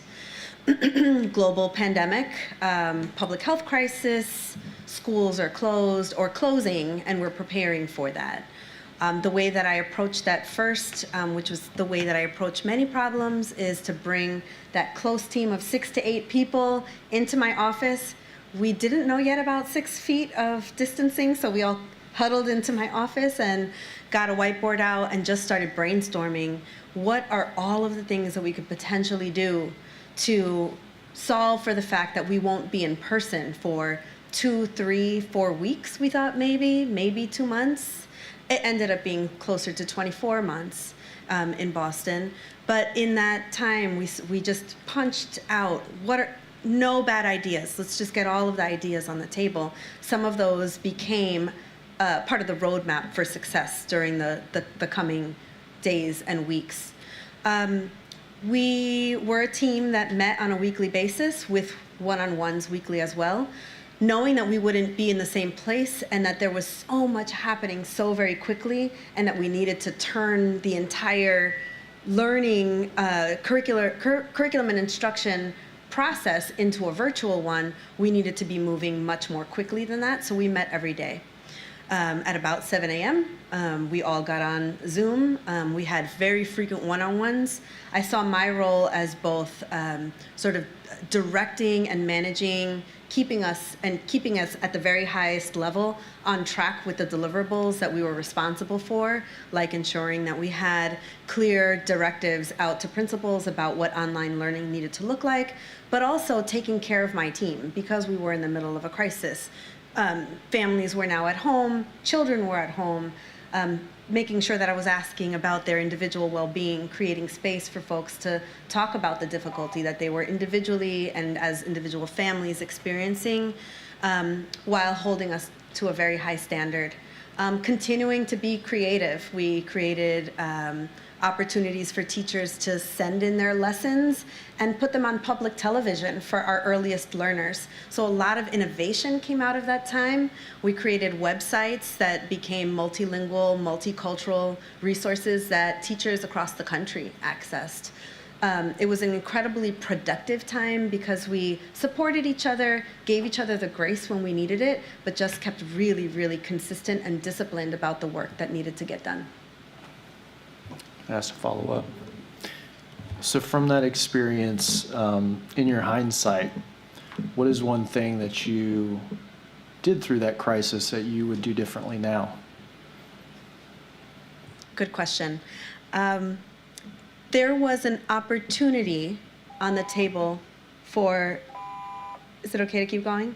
There was an opportunity for us, and from my perspective, a need to implement a learning management system, which would have given us a district-wide platform for district staff, executive directors, which were our, academic superintendents, and school leaders, to be able to have visibility across the entire district. So I could visit your child's classroom from the central office, both in terms of the materials that were available in that classroom, but I could also sort of virtually knock on the door and say, can I come in and visit, right? And participate in that classroom as an observer. A learning management system would allow us to do that. I was able to get the early childhood team on board with that, with their incredible leader and staff and team. And they had grant funding that they were able to pull to make that happen. What I wanted, however, was a district-wide approach for that. My failure was getting the superintendent and the head of IT on board with that. Instead, we went with Google Classrooms, which meant that it was a classroom by classroom custom approach. So it was a nightmare for families. They had to have the exact address of that Google Classroom to find it.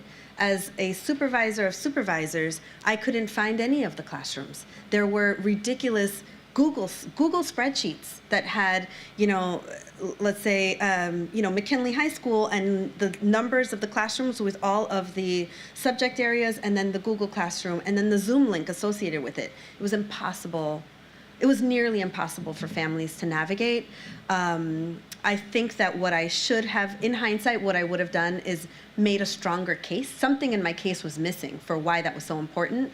Perhaps I needed to bring in family members or staff, maybe through the Council of Great City Schools, who had experienced the learning management system's power before, and help me make the case to the superintendent and the head of IT about how that would change teacher and family experience through the pandemic.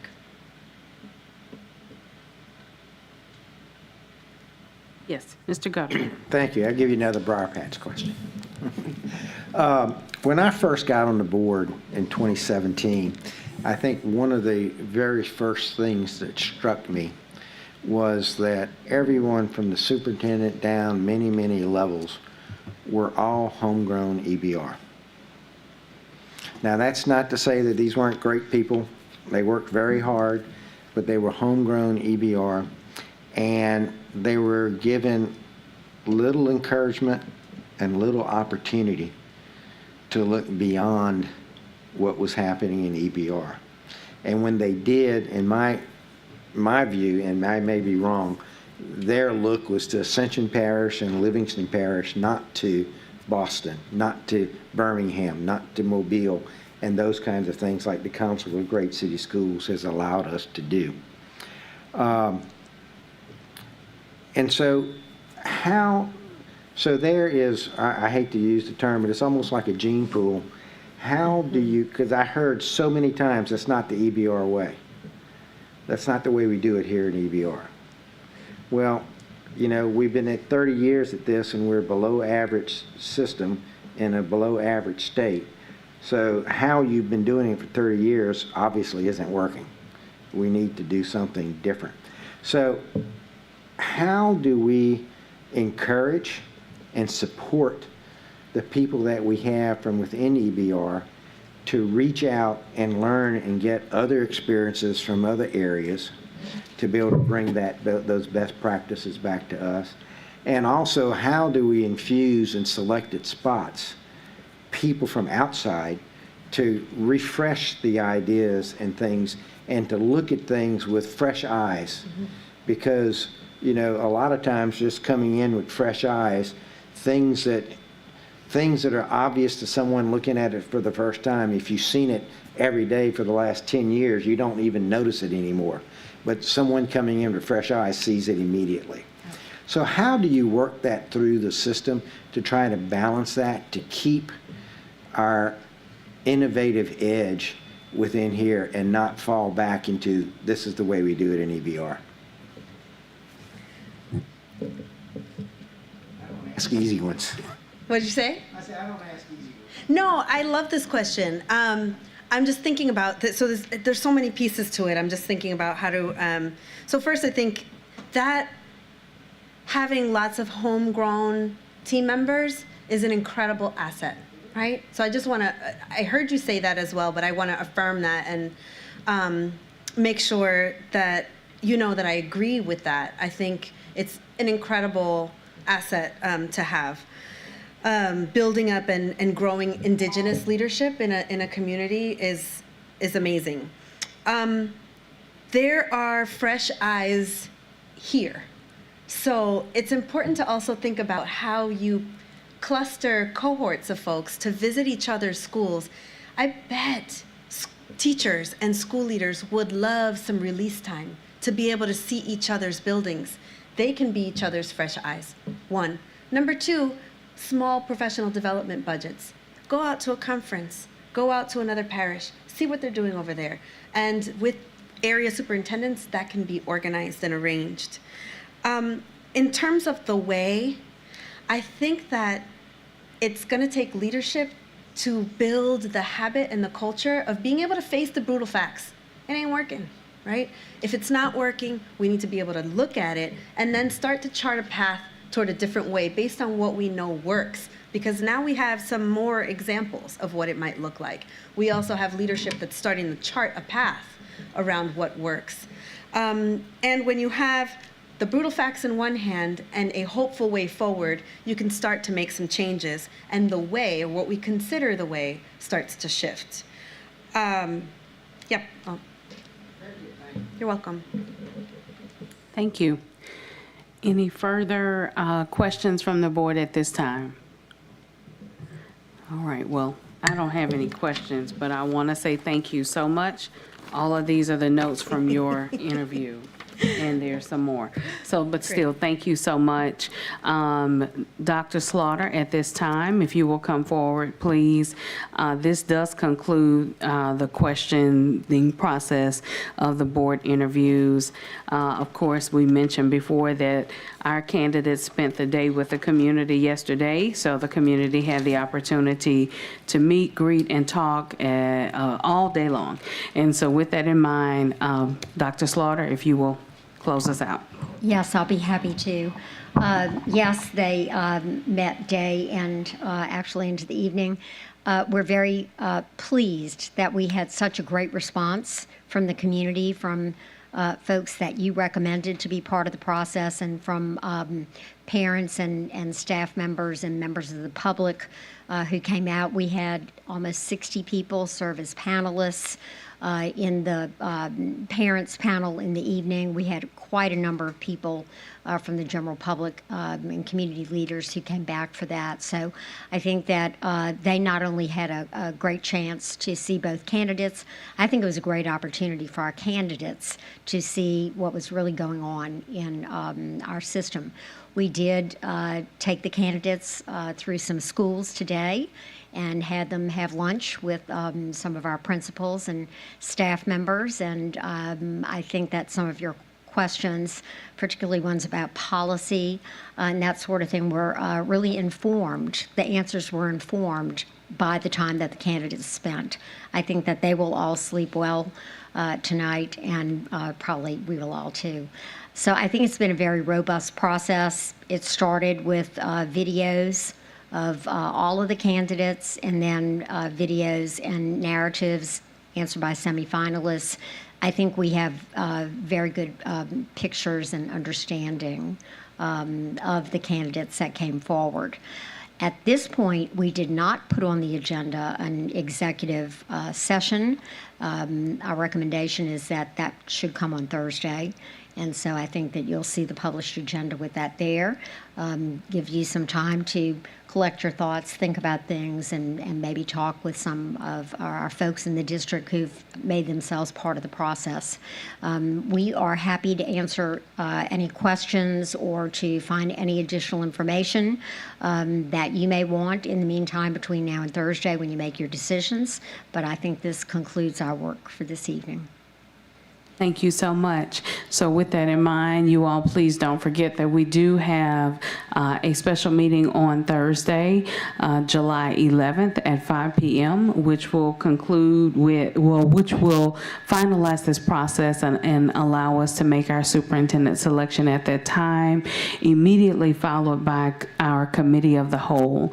So we will see you on Thursday. Again, you guys, shameless plug, don't forget that this is Dress Down summer. And we have tons of shirts, you guys. I sent out an email to principals, and they've been coming through. So school board members, tag your it. I hope that you wear your spirit shirts on Thursday. Audience, feel free to participate as well. And we thank you so much. Mr. Gode, and then after you finish, oh, amen, amen, that's what I, so once again, you guys have a good one. Thank you so much. See you on Thursday.